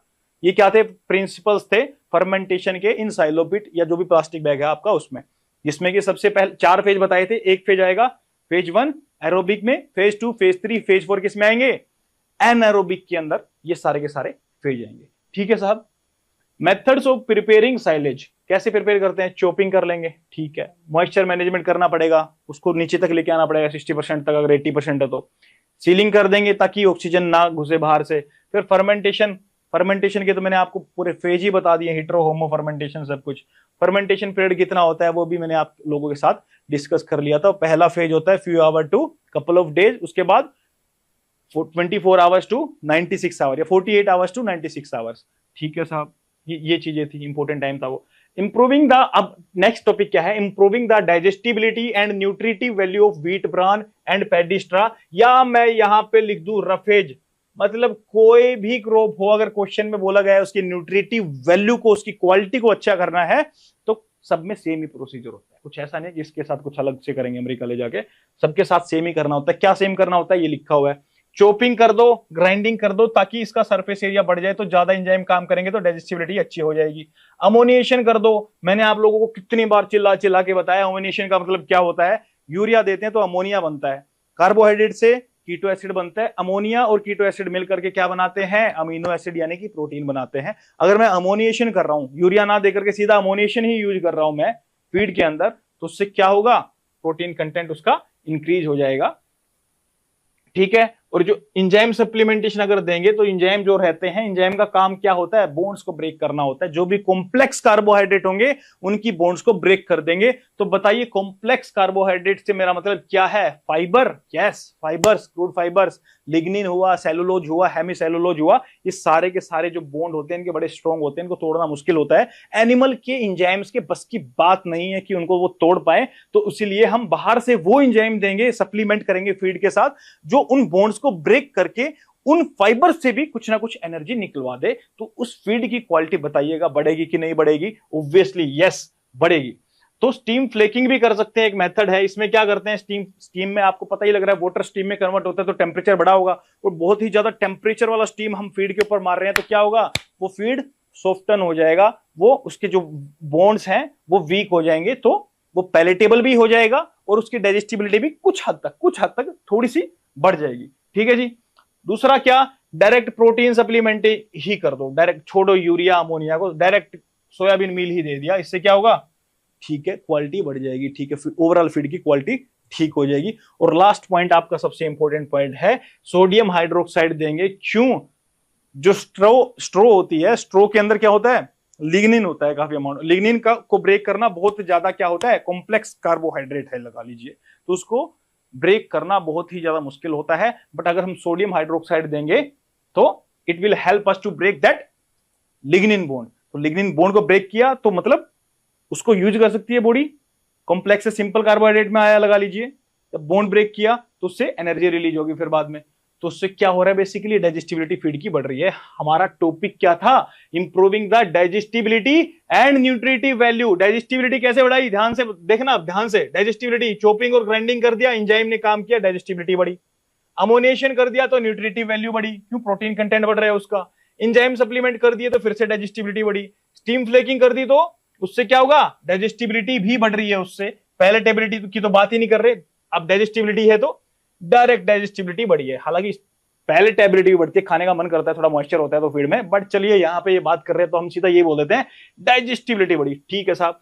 अब प्रोटीन सप्लीमेंटेशन की बात करते हैं, सीधा सोयाबीन डाल दिया, कुछ बात ही नहीं करनी है यहाँ पे, मतलब ये भी न्यूट्रिटिव वैल्यू इसकी इंक्रीज हो रही है इससे। सोडियम हाइड्रोक्साइड से फिर से इसका डाइजेस्टिबिलिटी इंक्रीज हो रहा है। ठीक है, समझ में आ गई बात, छोटी सी बात थी, कोई बड़ी बात नहीं थी।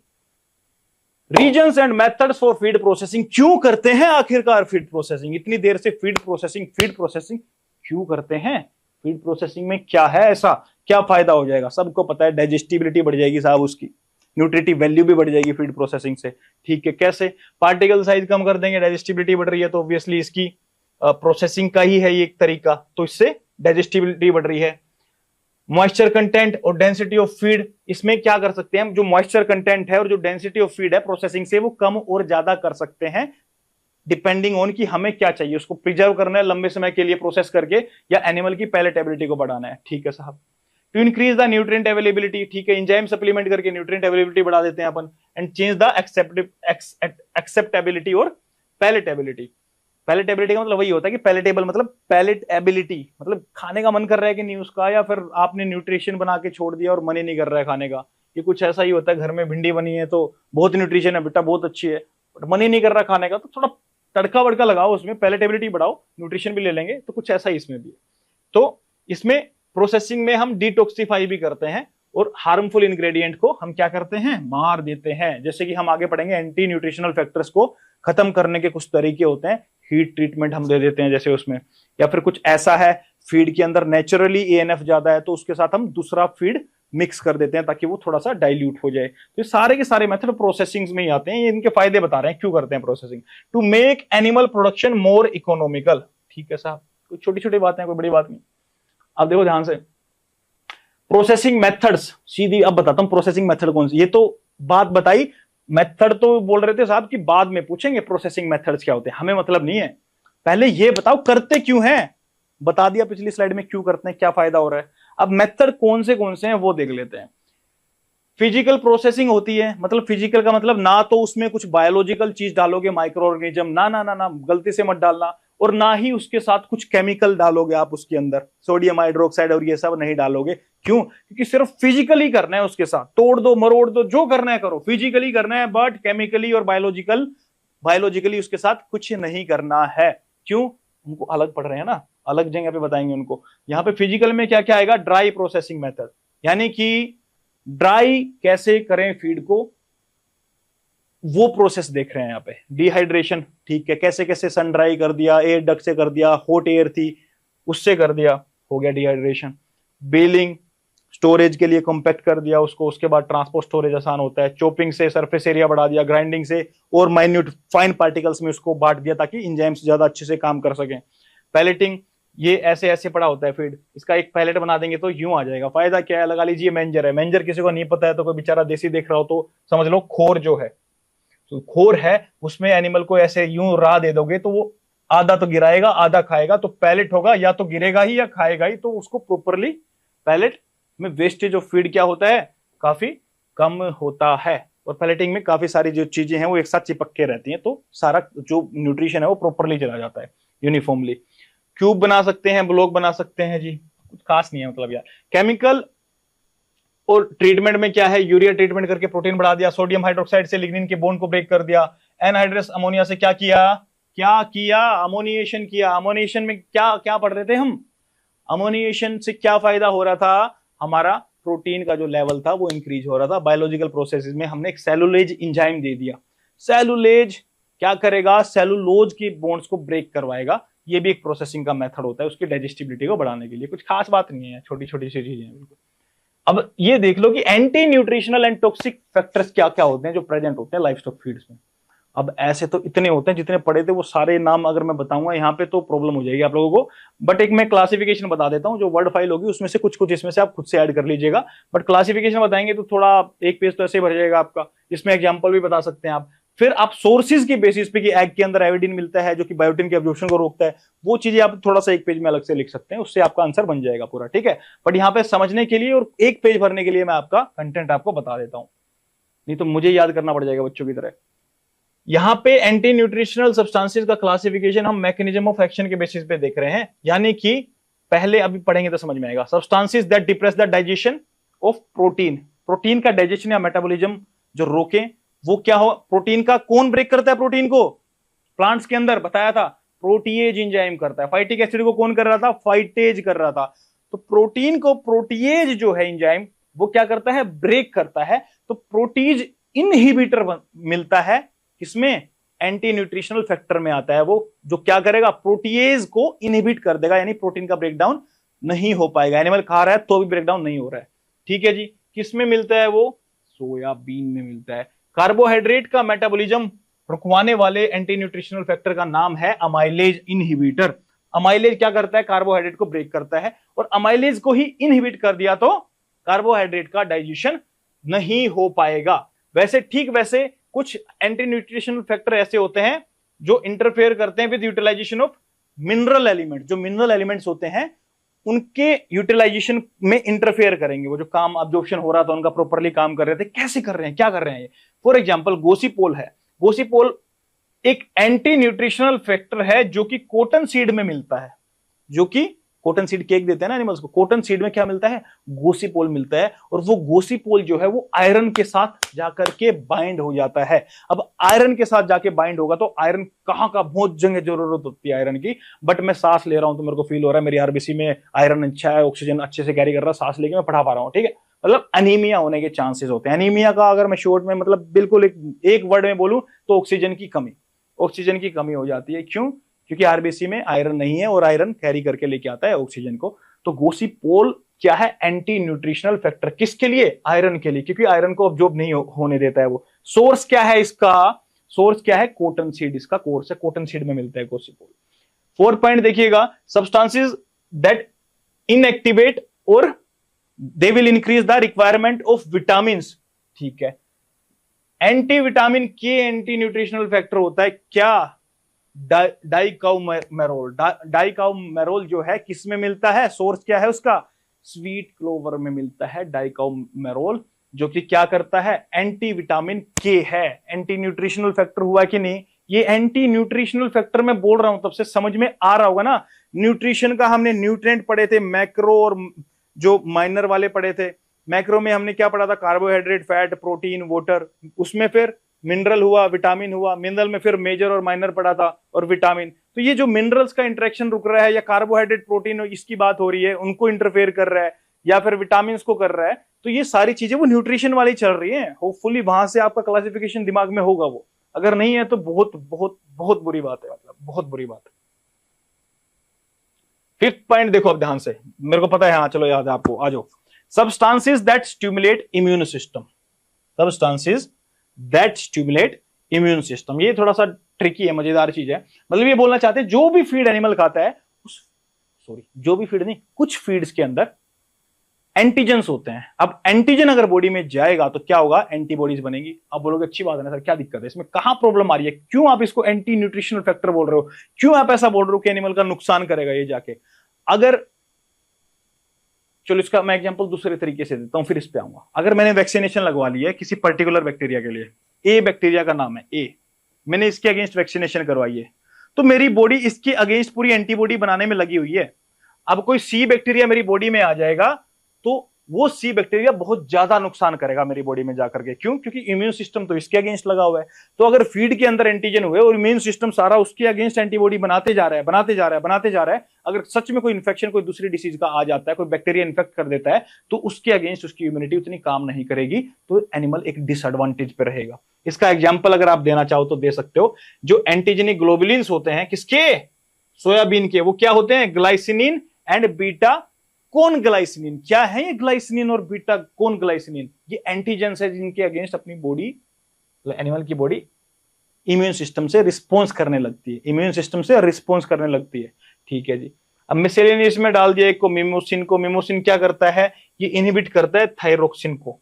किसमें मिलता है, सुबह बूल की तो धुम तुम्हारा बोलते थे ना, सुबह बूल, उसमें मिमोसिन होता है। और मिमोसिन क्या करता है, मिमोसिन थायरोक्सिन को पकड़ लेता है। थायरोक्सिन नहीं होगा तो क्या होगा, कौन सी डिसीज हो जाएगी, थायरोक्सिन नहीं है तो, याद है किसी को? चलिए अब कुछ न्यूट्रलाइजिंग एएनएफ फैक्टर्स देखते हैं हम, जो एंटी न्यूट्रिशनल फैक्टर्स को न्यूट्रलाइज कर देंगे। कौन से तरीके हैं वो, क्या फैक्टर हैं या मेथड्स हैं, मेथड्स, हाँ, न्यूट्रलाइजिंग एजेंट पढ़ रहे हैं जो एएनएफ को कम कर देंगे फीड में से या खत्म कर देंगे। हीट ट्रीटमेंट दे दिया, इंजाइम ऐसे दे दिया, उन्होंने ब्रेक कर दिया जो भी एंटी न्यूट्रिशन फैक्टर था उसको, फर्मेंटेशन करवा करके उसको डिस्ट्रॉय कर दिया, blending with other feed raw material, अगर कोई ऐसा फीड है जिसमें एंटीजन है हम कुछ नहीं कर सकते उसका, तो हम उसको दूसरे फीड के साथ कुछ अमाउंट में देंगे ताकि बहुत ज्यादा उससे फर्क ना पड़े। ठीक है, जैसे अब मेरे को ध्यान नहीं आ रहा एग्जैक्ट कौन सा था वो, एक शायद नॉट 100% श्योर, लेकिन कॉन्सेप्ट पे जाना, थोड़ा सा फैक्ट में गलती हो सकती है। सीसम केक जो होता है ना, उसके अंदर यूरिक एसिड होता है, यूरिक एसिड होता है, और ये होता है बड़ा खतरनाक नुकसानदायक। तो इसलिए बोलते हैं इस केक को, यानी कि इस कंसंट्रेट को बाकी दूसरे कंसंट्रेट के साथ सिर्फ 10 से 12% इसका इंक्लूजन करना चाहिए। ज्यादा इंक्लूजन कर दोगे तो यूरिक एसिड जो है ये नुकसान पहुंचाने लग जाएगा बॉडी को। ठीक है, अब सीसम की जगह कुछ और हो सकता है, मतलब समझ में आया ना पॉइंट में जो बताना चाह रहा था? ठीक है जी।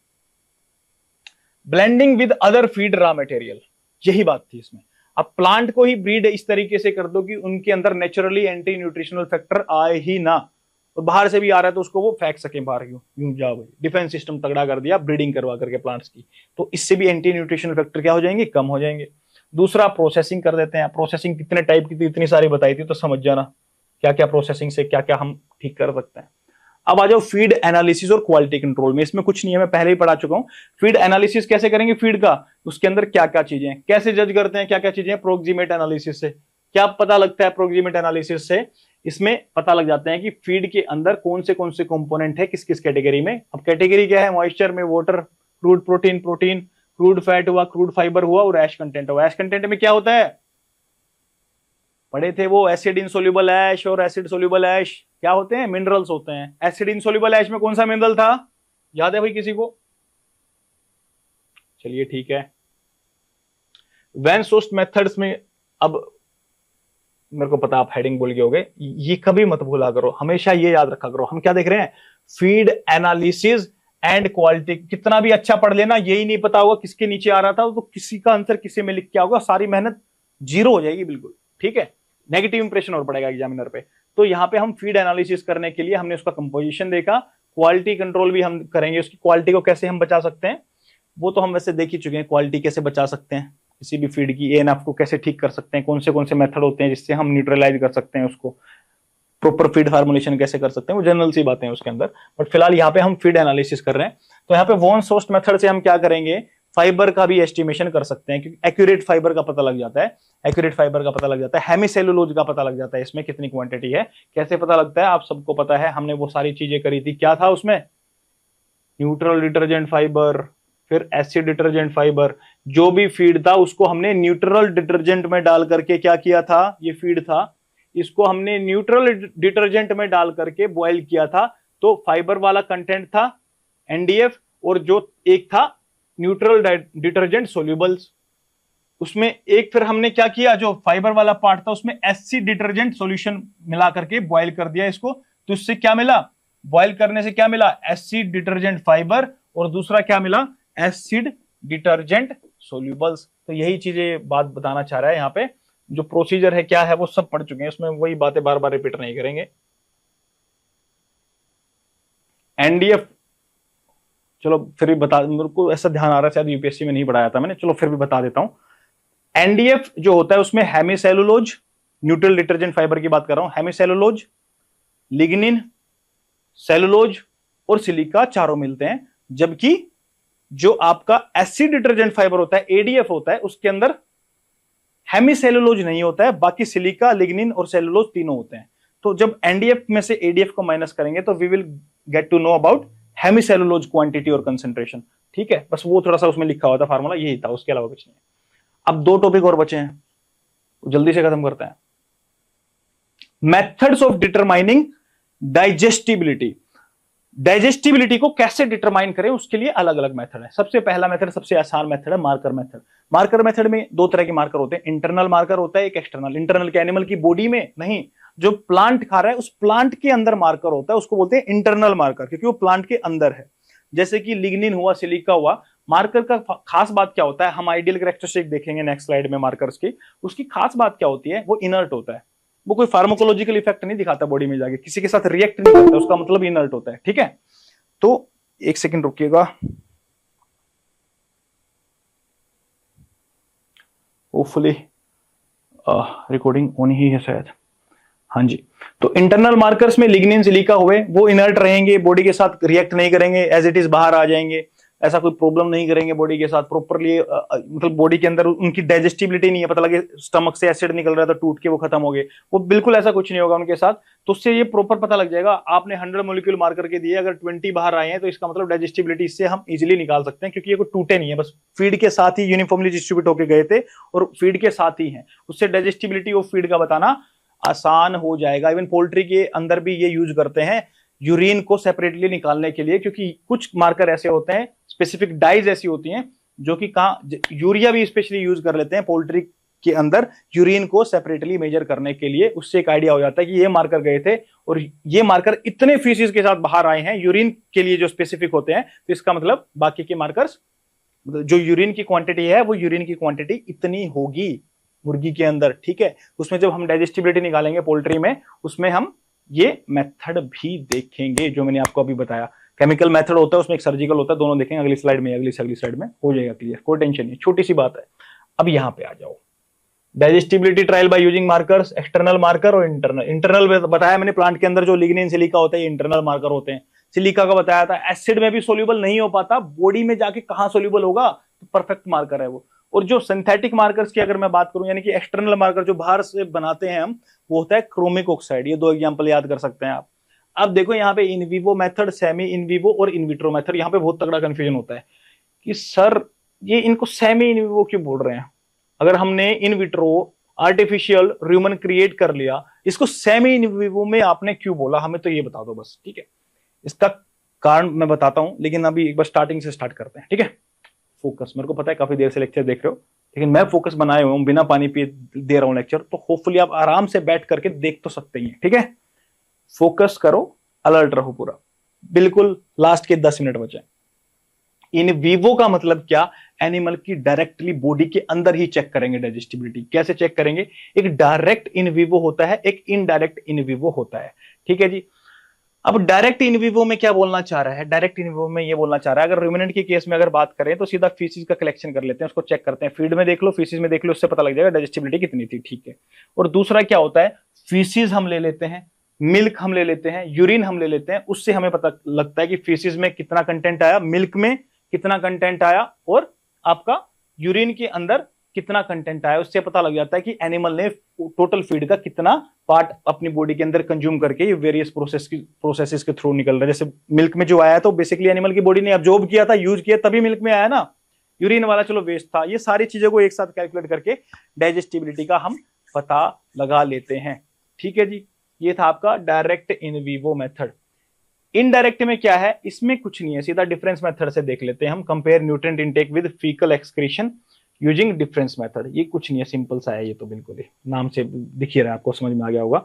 सेमी इन विवो मेथड में ये जो इंपॉर्टेंट है, जो समझ में नहीं आते, वो बताता हूं आपको, उन पर टाइम लगाते हैं, क्योंकि मेरी भी एनर्जी थोड़ी लो होगी अब, क्योंकि ये लेक्चर मैं रात के 12:40 पर रिकॉर्ड कर रहा हूं अभी। तो सेमी इन विवो जो मेथड है, इसमें दो तरीके होते हैं, एक बैग टेक्निक होती है, एक विवार टेक्निक होती है। अब इसमें नाइलॉन और डेक्रोन बैग यूज करते हैं।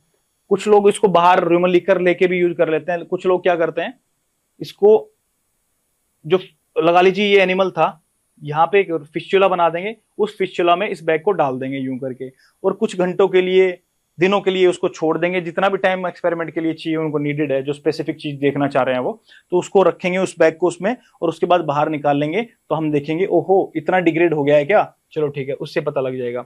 विवार टेक्निक क्या है, विवार टेक्निक में हम ह्यूमन लीकर को बाहर निकालेंगे, और बाहर निकाल करके क्या करेंगे, उसको बाहर निकाल करके क्या करेंगे, उसमें हम चेक करेंगे कि इसमें कितनी गैसेस प्रोड्यूस हुई हैं, कितनी गैसेस प्रोड्यूस हुई हैं, कितना उसका डिग्रेडेशन हुआ है। बेसिकली इसमें भी डिग्रेडेशन ही देखते हैं, बाहर ले जाकर के देखते हैं, जबकि इसमें डायरेक्ट ह्यूमन के अंदर ही डाल देते हैं। ये तो समझ में आ रहा है सेमी इन विवो। ये क्यों रख दिया सर, ये तो बिल्कुल इन विट्रो है, जब बाहर ह्यूमन लेकर के जा रहे हैं। ये इसलिए हम मान लेते हैं सेमी इन विवो, कुछ इन विट्रो में मानते हैं इसको, लेकिन सेमी इन विवो में अगर कोई पूछे क्यों रखा हुआ है इसको, विवाह टेक्निक को, इसमें एक्चुअली क्या है ना, एक पॉइंट मैं मिस कर गया शायद, जो आपके ऑर्गेनिक कंपाउंड होते हैं ना, और वो वोलेटाइल उसमें कन्वर्ट हो जाते हैं वोलेटाइल फैटी एसिड्स में। तो वो वोलेटाइल फैटी एसिड के अंदर जो ऑर्गेनिक कंपाउंड, या मैं बोलूं वोलेटाइल ऑर्गेनिक कंपाउंड जो है, उनका कंसंट्रेशन कितना बन रहा है इसमें, उससे पता लग जाता है इसका डाइजेस्टिबिलिटी का विवाह टेक्निक के अंदर। अब बात ये चल रही थी अपने की इसको सेमी इन विवो में क्यों बोल रहे हैं, क्योंकि इसमें र्यूमन लीकर को लेकर के ही जो प्रैक्टिकल र्यूमन में चलता है ना, वही चीजें इसमें देख रहे होते हैं। कोई एक्स्ट्रा अलग से स्टीयरिंग या ऐसा कुछ नहीं डालते हैं इसके अंदर। बट ये जो इनविट्रो मेथड है, ये वाला जो इनविट्रो मेथड है, इस इनविट्रो मेथड के अंदर ये टाइली और टेरी वाला मेथड है, एक मेंकिस गैस प्रोडक्शन वाला है। इसमें हम गैस का प्रोडक्शन भी देखते हैं कितना हुआ है, प्लस में फीड का डिग्रेडेशन कितना हुआ है, ये दोनों चीजें देखते हैं। जबकि विवार में क्या देख रहे थे, विवार टेक्निक में क्या देख रहे थे, और वोलेटाइल ऑर्गेनिक कंपाउंड्स कितने बने हैं, रिलीज हुए हैं, उनको देख रहे थे। और बैग टेक्निक में क्या देख रहे थे, डिग्रेडेशन कितना हुआ है फीड का। ठीक है, अब इन विट्रो मेथड में मैं बोल रहा हूं, यहाँ पे टाइली एंड टेरी मेथड में हम गैस प्रोडक्शन और डिग्रेडेशन देखते हैं, फीड का कितना हुआ है। ये पूरा लेबोरेटरी में करते हैं, बिल्कुल परफेक्ट लेबोरेटरी में, फ्लास्क में, चैम्बर्स में ले जा करके फुल लेबोरेटरी फंक्शन करती है यहाँ पे। पूरा इसको स्पेसिफिक जो चीज हमें देखनी है उस तरीके से डिजाइन करके देखा जाता है कि हमें ये देखना है कि ये वाले फीड का इतने टेम्परेचर, इतने पीएच पे क्या होगा, वो हम खुद पूरा एडजस्ट करते हैं। जबकि सेमी इन विवो मेथड्स के अंदर पूरा का पूरा सब कुछ एडजस्ट नहीं करते हैं, मोर और लेस वो कहीं ना कहीं ह्यूमन की तरह ही यहाँ पे काम करता है, इसलिए भी इसको सेमी इन विवो बोला गया है। होपफुली वो डिस्टिंक्शन आ रहा होगा दिमाग में, क्या बोलना चाह रहा था स्टार्टिंग में।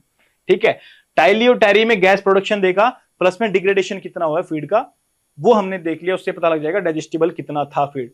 मेंकिस गैस प्रोडक्शन में क्या देखते हैं, नाम से पता लग रहा है गैस देखेंगे इसमें, और गैस की क्या देखेंगे, वॉल्यूम देखेंगे, कितनी गैस प्रोड्यूस हुई है। फर्मेंटेशन होता है ना ह्यूमन में, तो ऐसे ही यहाँ पे लेबोरेटरी में फर्मेंटेशन हो रहा है, गैस कितनी प्रोड्यूस हुई है और उसका वॉल्यूम चेक कर लिया, प्लस में कंपोजिशन क्या है, कौन सी कितनी कितनी गैसेस हैं, वो चेक करते हैं यहाँ पे। तो ये सारे मेथड्स थे, ये क्या थे ये मेथड्स, ये डाइजेस्टिबिलिटी को डिटरमाइन करने के मेथड्स थे। इनका पता होना चाहिए, याद रखना चाहिए आपको।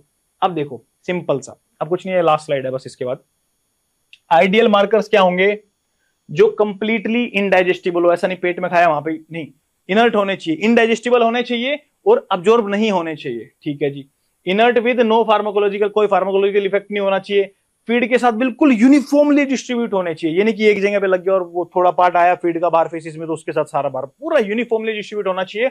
It passes through the tract at a consistent rate पे ये पास होना चाहिए, completely voided in the faeces, ये सारा का सारा फेसिस में वाइड, ये नहीं कि पता लगे मार्कर दिया था एक्सपेरिमेंट करने के लिए 2 साल 10 साल हो गए बॉडी के अंदर ही पड़ा हुआ है वो, तो ये सारा का सारा फेसिस में आ जाना चाहिए with time. And chemically determinable in faeces, faeces के अंदर ये ऐसा मार्कर हो कि केमिकली हम उसको चेक भी कर सके कि ये इसका कंसंट्रेशन कितना बाहर आया है, तभी तो पता लगेगा ना डाइजेस्टिबिलिटी का मार्कर देके। Preferably a natural feed constituent, जैसे कि लिग्निन और सिलिका, देखो नेचुरल तो नेचुरली होता है, फीड के अंदर जो नेचुरल मार्कर्स होते हैं, लिग्निन हो गया जैसे, तो वो बेटर हैं बजाय कि बाहर से क्रोमिक ऑक्साइड आप दे रहे हो या फिर कोई रेडियो एक्टिव आइसोटोप आप दे रहे हो, उससे कॉम्प्लेक्स हो जाती हैं चीजें, इतना अच्छा रिजल्ट नहीं आता है। और नेचुरल जो होता है वो नेचुरल होता है, परफेक्ट रिजल्ट आते हैं उससे, बस इसलिए बोल रहा है। अगर प्रेफरेबली अगर आपके पास ऑप्शन हो तो आप नेचुरल मार्कर को यूज करो। नेचुरल मार्कर क्या होता है, या मैं बोल दूं इंटरनल मार्कर, जो प्लांट के अंदर मिलता है। ठीक है जी, इसलिए बोला प्रेफरेबली या नेचुरल फीड कॉन्स्टिट्यूएंट वाला मार्कर ही यूज कर लो आप, प्रेफरेबल है वो। टाइप्स ऑफ मार्कर में इंटरनल एक्सटर्नल मैंने बता दिया आपको, ये नेचुरली होकर होते हैं, ये नहीं होते हैं फीड्स के अंदर नेचुरली। कौन से, एक्सटर्नल वाले। हाँ जी, डाइजेस्टिबिलिटी इन पोल्ट्री, चलो छोटा 1 मिनट का साइड, ये इसके बाद लास्ट आ जाएगा, डोंट वरी, लास्ट है इसके बाद। डाइजेस्टिबिलिटी इन पोल्ट्री में क्या है, क्या है डाइजेस्टिबिलिटी इन पोल्ट्री में, एक है सर्जिकल मेथड, इसमें सेपरेट यूरिन और फीसिस को हम चेक कर लेते हैं। जो कैनुला होता है वो लगा लेते हैं, डिपेंड करता है किस चीज का क्या देखना है, प्रोवेंट्रिकुलस में कितना डाइजेशन होता है, ब्रेकडाउन होता है। गिजार्ड में भी लगा लेते हैं इसको, ठीक है। कैनुला लगाएंगे सर्जिकल इंसिजन देके, और उससे पता लग जाएगा कि वहां पे डाइजेशन कितना हो रहा है, उससे एक आइडिया लग जाता है। इवन इसके अंदर हम क्या करते हैं, मार्कर्स दे करके जो स्पेसिफिक डाइज होती हैं, या जो मैंने आपको बताया था यूरिया जो होता है वो क्या होता है, यूरिन के अंदर जाकर के मिलता है, और यूरिया की कंसेंट्रेशन या स्पेसिफिक डाई की कंसेंट्रेशन जो यूरिन के लिए होती है, वो स्पेसिफिक डाई कितनी निकल करके आई है स्पीसीज उस फीसिस के साथ, उससे पता लग जाता है कि उसके यूरिन का जो अमाउंट है वो फीसिस में कितना है, ठीक है। तो यूरिन का भी पता लग गया, फीसिस का भी पता लग गया, और वो स्टमक के अंदर कितना डिग्रेड हुआ था वो भी पता लग गया। तो ये सारे फैक्टर्स को इंक्लूड करके हम इजीली बता सकते हैं कि इसकी डाइजेस्टिबिलिटी कितनी है सर्जिकल मेथड से। और केमिकल मेथड में तो कुछ है ही नहीं। केमिकल मेथड में तो सिंपली हमने यूरिन के अंदर नाइट्रोजन काउंट कर लिया, फीसिस के अंदर भी हमने नाइट्रोजन काउंट कर लिया, और ये चेक कर लिया कि उसने ओवरऑल फूड जो लिया था, फीड जो लिया था, उसमें नाइट्रोजन कितना था या प्रोटीन कितना था। उससे हमारा आइडिया आ जाएगा इतना प्रोटीन था और नाइट्रोजन फीसिस यूरिन से इतना बाहर निकला है, तो दिया इतना था नाइट्रोजन ओवरऑल प्रोटीन से, और इतना बाहर गया है तो बचा कितना, उससे पता लग जाएगा डाइजेस्टिबिलिटी उसकी कितनी थी। इजी है, कोई बड़ी बात नहीं है। चलो जी, अब मैं आपको ईमानदारी से सच में बता रहा हूं, 5 मिनट का लेक्चर बचा है, बस पूरी जान लगा दो 5 minute. Factors that affect the digestibility, किस किस फैक्टर पे डिपेंड करेगा, जो एनिमल खा रहा है उसके ऊपर डिपेंड करेगा, जो प्लांट लेके आए उसके लिए उसके ऊपर डिपेंड करेगा, और एनवायरमेंट के ऊपर, उसको प्रोसेसिंग के ऊपर तो डिपेंड करेगा ही करेगा कि हमने उसको प्रेजेंट कैसे किया, उसका प्रिपरेशन कैसे किया उस फीड का, ठीक है।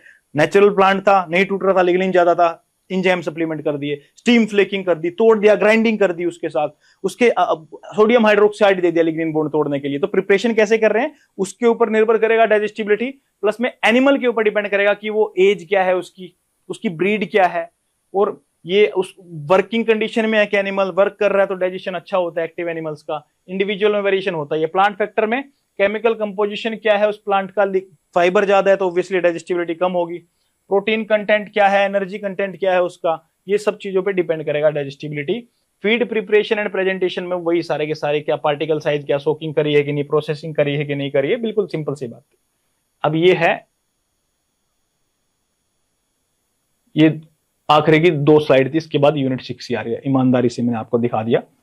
Justify why more than one digestibility trial is needed, किस चीज के लिए, during indirect method of digestibility determination of feed. भाई बार बार डाइजेस्टिबिलिटी ट्रायल्स क्यों करनी पड़ रही है, बच्चों वाली बात है, कोई भी आंसर कर देगा कि सर एक ही बारे में कोई गलत एनिमल पकड़ लिया, उसको कोई बीमारी थी, हमें लग रहा था वो हेल्दी है, तो सारा एक्सपेरिमेंट बर्बाद। 1000-2000 एनिमल लेंगे तो एक एवरेज सही आएगी, वो प्रिसीजन अच्छा आता है उससे, ठीक है जी। तो वेरिएबिलिटी इन एनिमल रिस्पॉन्स होती है, सबको एक साथ लेंगे तो एक एवरेज आ जाएगा, उससे सही पता लगेगा। इसलिए we are justifying why more than one digestibility trial is needed, ठीक है। सीजनल एंड एनवायरमेंटल वेरिएशन तो होते हैं, अलग अलग सीजन में अलग अलग क्रॉप होगी, तो हम उनको कंपेयर कैसे करेंगे, तो पूरे साल वो एक्सपेरिमेंट किया है, काफी सारे एनिमल्स में किया है, तो एक एवरेज आ जाएगी। एनवायरमेंट, सर्दी में एनिमल का डाइजेशन अलग होता है, गर्मी में अलग होता है, आंधी तूफान में अलग होता है, डर में अलग होता है, अंधेरे में अलग होता है, आग में अलग होता है, तो भावना समझ रहे हो ना आप मेरी। गर्मी में अलग होता है, वेंटिलेशन है तो ठीक है, ह्यूमिड है तो उसका अलग हो जाएगा। तो एनवायरमेंट और सीजनल वेरिएशन की वजह से भी फर्क पड़ता है, इसलिए वो ज्यादा नंबर लेना और बार बार उसको ट्रायल को करना ज्यादा सही रहता है एक्यूरेट रिजल्ट्स के लिए, या एक परफेक्ट एवरेज तक पहुंचने के लिए। डाइटरी कंपोजिशन जो है वो भी चेंज होता रहता है, कभी डाइट में उस एनिमल को वो वाले प्लांट का प्रोटीन दिया था, उसको वो वाले प्लांट का प्रोटीन दिया था, या प्रोटीन कम था ज्यादा था, तो डाइटरी कंपोजिशन भी जो है वो चेंज होता रहता है। तो बार बार जब आप लेंगे तो कहीं ना कहीं एक एवरेज होता है, वो सटीक बैठ जाता है उसमें जो आंसर आता है। और ऑब्वियस सी बात है, तीनों पॉइंटों में जो बोलता आ रहा हूं, जब से स्टैटिस्टिकल वैलिडिटी जो मिल जाती है वो तो होती है। अगर ज्यादा नंबर आप बार बार करेंगे तो उससे क्या होगा, आप एक सही डाटा की तरफ जाएंगे, ठीक है जी। जैसे कि अगर मैं क्रिकेट खेलता हूं, मैंने सेंचुरी मार दी मैच में, जाते ही सेंचुरी मार दी मैंने, तो क्या बहुत बड़ा प्लेयर हो जाऊंगा क्या? नहीं, अगले 100 मैच में मैं 0 पे आउट हो रहा हूं। तो अगर मेरी 100 बार बैटिंग देखेंगे तो उससे एक एवरेज का पता लगेगा, उससे सही एवरेज का पता लगेगा। ये नहीं कि कोई पहला प्लेयर आया उसने सेंचुरी मार दी तो 100 की एवरेज है, ये तो स्ट्राइक रेट इसका 300 का था, ये तो बहुत अच्छा प्लेयर है, नहीं। 100 गेम खेलेगा तो उससे एक एस्टिमेट होता है कि ओवरऑल ये प्लेयर कैसा है। ठीक है जी। प्रेडिक्टिंग फीड इनटेक इन ग्रेजिंग एनिमल्स, भाई कोई भी एनिमल है उसके अंदर वो फीड कितना ले रहा है, वो जो स्टार्टिंग में बताया था, कैसे प्रेडिक्ट करोगे आप, वो ग्रेजिंग करके कितना फीड ले रहा है।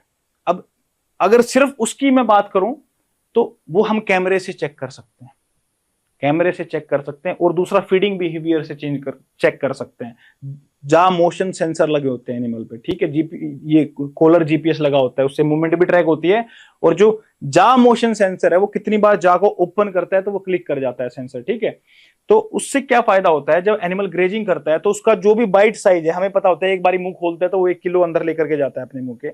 उसके बाद बाइट रेट क्या है उसका, मतलब 1 मिनट में ऑन एन एवरेज किसी मिनट में 6 बार खा रहा है, ऐसे बाइट कर रहा है 6 बार, किसी मिनट में 10 बार बाइट कर रहा है, तो ऑन एन एवरेज लगभग 8 बार बाइट रेट आ रहा है उसका, और वो 3 घंटे तक खा रहा है, 3 घंटे तक ऐसा कर रहा है, तो उसको मल्टीप्लाई कर देंगे, सीधा वो आ जाएगा भाई उस एनिमल ने इतना फीड लिया होगा। लेकिन आप बोलोगे सर हाँ ये ठीक है, बस हो गया, बस हो गया आंसर। अगर 10 नंबर में क्वेश्चन आता है तो ऐसा नहीं है, 2-3 पॉइंट और आपको ऐड करने पड़ेंगे। आपको सिर्फ एनिमल बेस्ड मेथड नहीं बताना पड़ेगा, आपको वेजिटेशन बेस्ड भी बताना पड़ेगा। फीडिंग बिहेवियर वाला मैंने बता ही दिया आपको, बाइटिंग वाला, मार्कर मेथड वाला तो हम डिस्कस कर ही चुके हैं। मार्कर जो रहेंगे, मार्कर प्लांट के अंदर नेचुरली होते हैं, उससे अगर हम फीसिस को देखेंगे, लिग्निन कंटेंट वगैरह इतना है इसका, और हमें पता है इस फीड का डाइजेस्टिबिलिटी इतना है, तो उससे ये पता लग जाएगा कि इतना प्लांट खाया होगा, इतना केजी प्लांट खाया होगा तो जाके इतना फीसिस आया है, क्योंकि हमें डाइजेस्टिबिलिटी उस प्लांट की पहले से एक्सपेरिमेंट से हमें पता था कि इतनी होती है, तो उससे आराम से पता लग जाएगा उस एनिमल ने कितना वो फीड इनटेक किया है।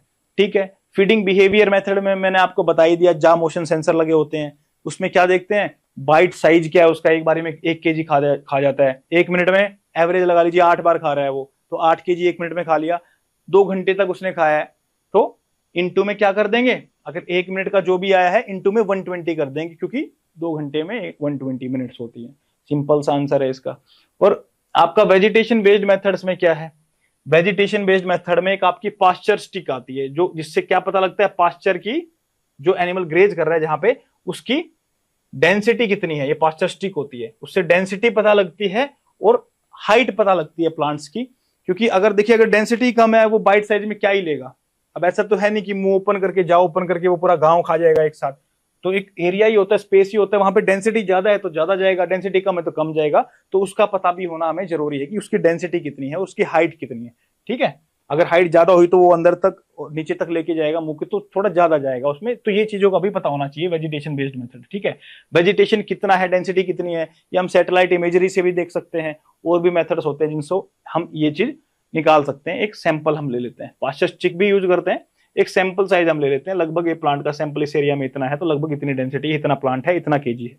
ठीक है साहब, मार्कर मेथड मैंने बता ही दिया, कैसे पता लगेगा, मार्कर से डाइजेस्टिबिलिटी वो पता लगी जाती है, वो मार्कर निकलेगा तो डाइजेस्टिबिलिटी बोल रहा हूं, मार्कर से पता लगेगा, सॉरी जो नेचुरल मार्कर्स होते हैं जैसे लिग्निन सिलिका, उनसे क्या पता लगेगा कि ये इतने मार्कर्स आए हैं और इतना फीसिस आया है, तो कितना खाया होगा उसने कि इतना आया है, उससे हम डाइजेस्टिबिलिटी निकाल सकते हैं। अगर हमें डाइजेस्टिबिलिटी का पता है उस फीड की, जो एक्सपेरिमेंट से पता होता है, और मार्कर्स का कंसंट्रेशन पता है, तो हम ये भी निकाल सकते हैं कि कितना फीड लिया होगा, क्योंकि डाइजेस्टिबिलिटी हमें पता है। लगा लीजिए 2 केजी आया है इसमें, ठीक है, 2 केजी आया है, और जो फीड खाया था उसकी डाइजेस्टिबिलिटी हमें पता था 10% है, एक्सपेरिमेंट से पता था ये फीड की डाइजेस्टिबिलिटी 10% ही होती है। अब बताओ कितना उसने फीड खाया होगा, मैं गैस मार रहा हूं उसने 20 किलो खाया होगा। क्यों, अगर 20 केजी उसने खाया है, ये 10% अगर किसी का 2 है तो 100 कितना होगा, कैसे निकालते हैं, 100/10 हो जाएगा, ये 20 आएगा, सीधा ऐसे निकल रहा है फार्मूले से, वो मेरे को डायरेक्ट पता था इसलिए मैंने लिख दिया,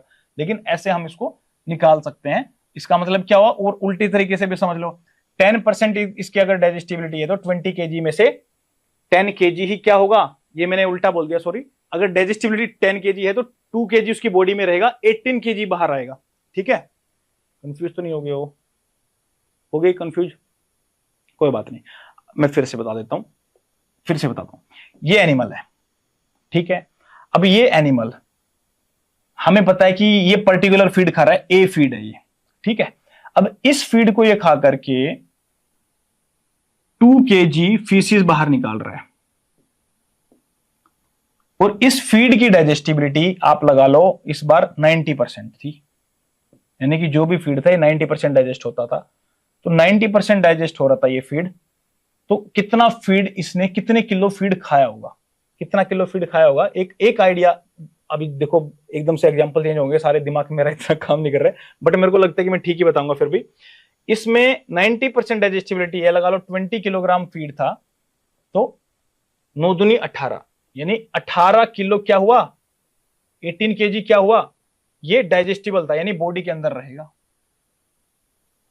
और 2 किलो इसने फीसिस में बाहर निकाल दिया।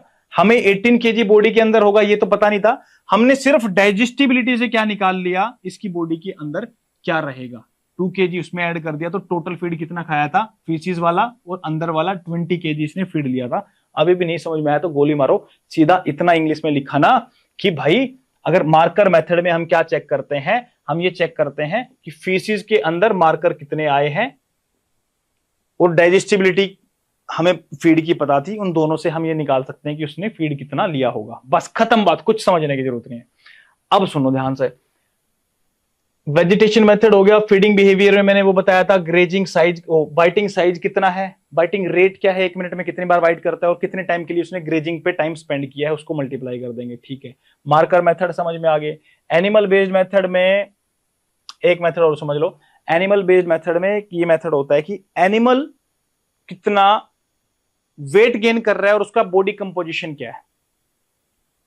वेट गेन कर रहा है मतलब हमें पता लग रहा है कि एनिमल ग्रोथ कितनी कर रहा है, और बॉडी कंपोजिशन जैसा था वैसा ही है, इसका मतलब कि उसकी मेंटेनेंस के लिए जो भी उसको रिक्वायरमेंट है वो सारी की सारी रिक्वायरमेंट्स उसको मिल रही हैं, प्लस में ग्रोथ के लिए उसको एक्स्ट्रा मिला है। तो ग्रोथ जितनी हुई है उससे हमें आइडिया हो जाएगा कि इतना फीड में एनर्जी होगी, इतना फीड लिया होगा तो इतनी ग्रोथ हो सकती है एनिमल में, और प्लस में जो मेंटेनेंस के लिए एनर्जी गई है वो मेंटेनेंस वाली एनर्जी प्लस में ग्रोथ रेट वाली देख ली, तो उससे हमें आइडिया हो जाएगा कि इतनी ग्रोथ इस एनिमल ने की है, इतना वेट गेन इस एनिमल ने किया है, और बॉडी कंपोजिशन वैसा ही है। तो मेंटेनेंस में जो मेंटेनेंस एक्टिविटी के लिए जो भी एनर्जी गई है वो, प्लस में ग्रोथ के लिए वो, इतनी एनर्जी टोटल एनिमल ने गेन करी है, किससे, प्लांट से। तो एक आइडिया हो जाएगा प्लांट उसने कितना खाया होगा। तो ये सारे मेथड्स थे, कुछ भी नहीं था इनमें। अब उसके बाद क्या है आप लोगों की यूनिट 6, ठीक है जी। होपफुली समझ में आया होगा आपको। फिर भी कोई डाउट होता है तो आप डाउट सेशन में आकर के पूछ सकते हैं, सवाल कर सकते हैं। Thank you so much and I will see you in the next lecture for sure.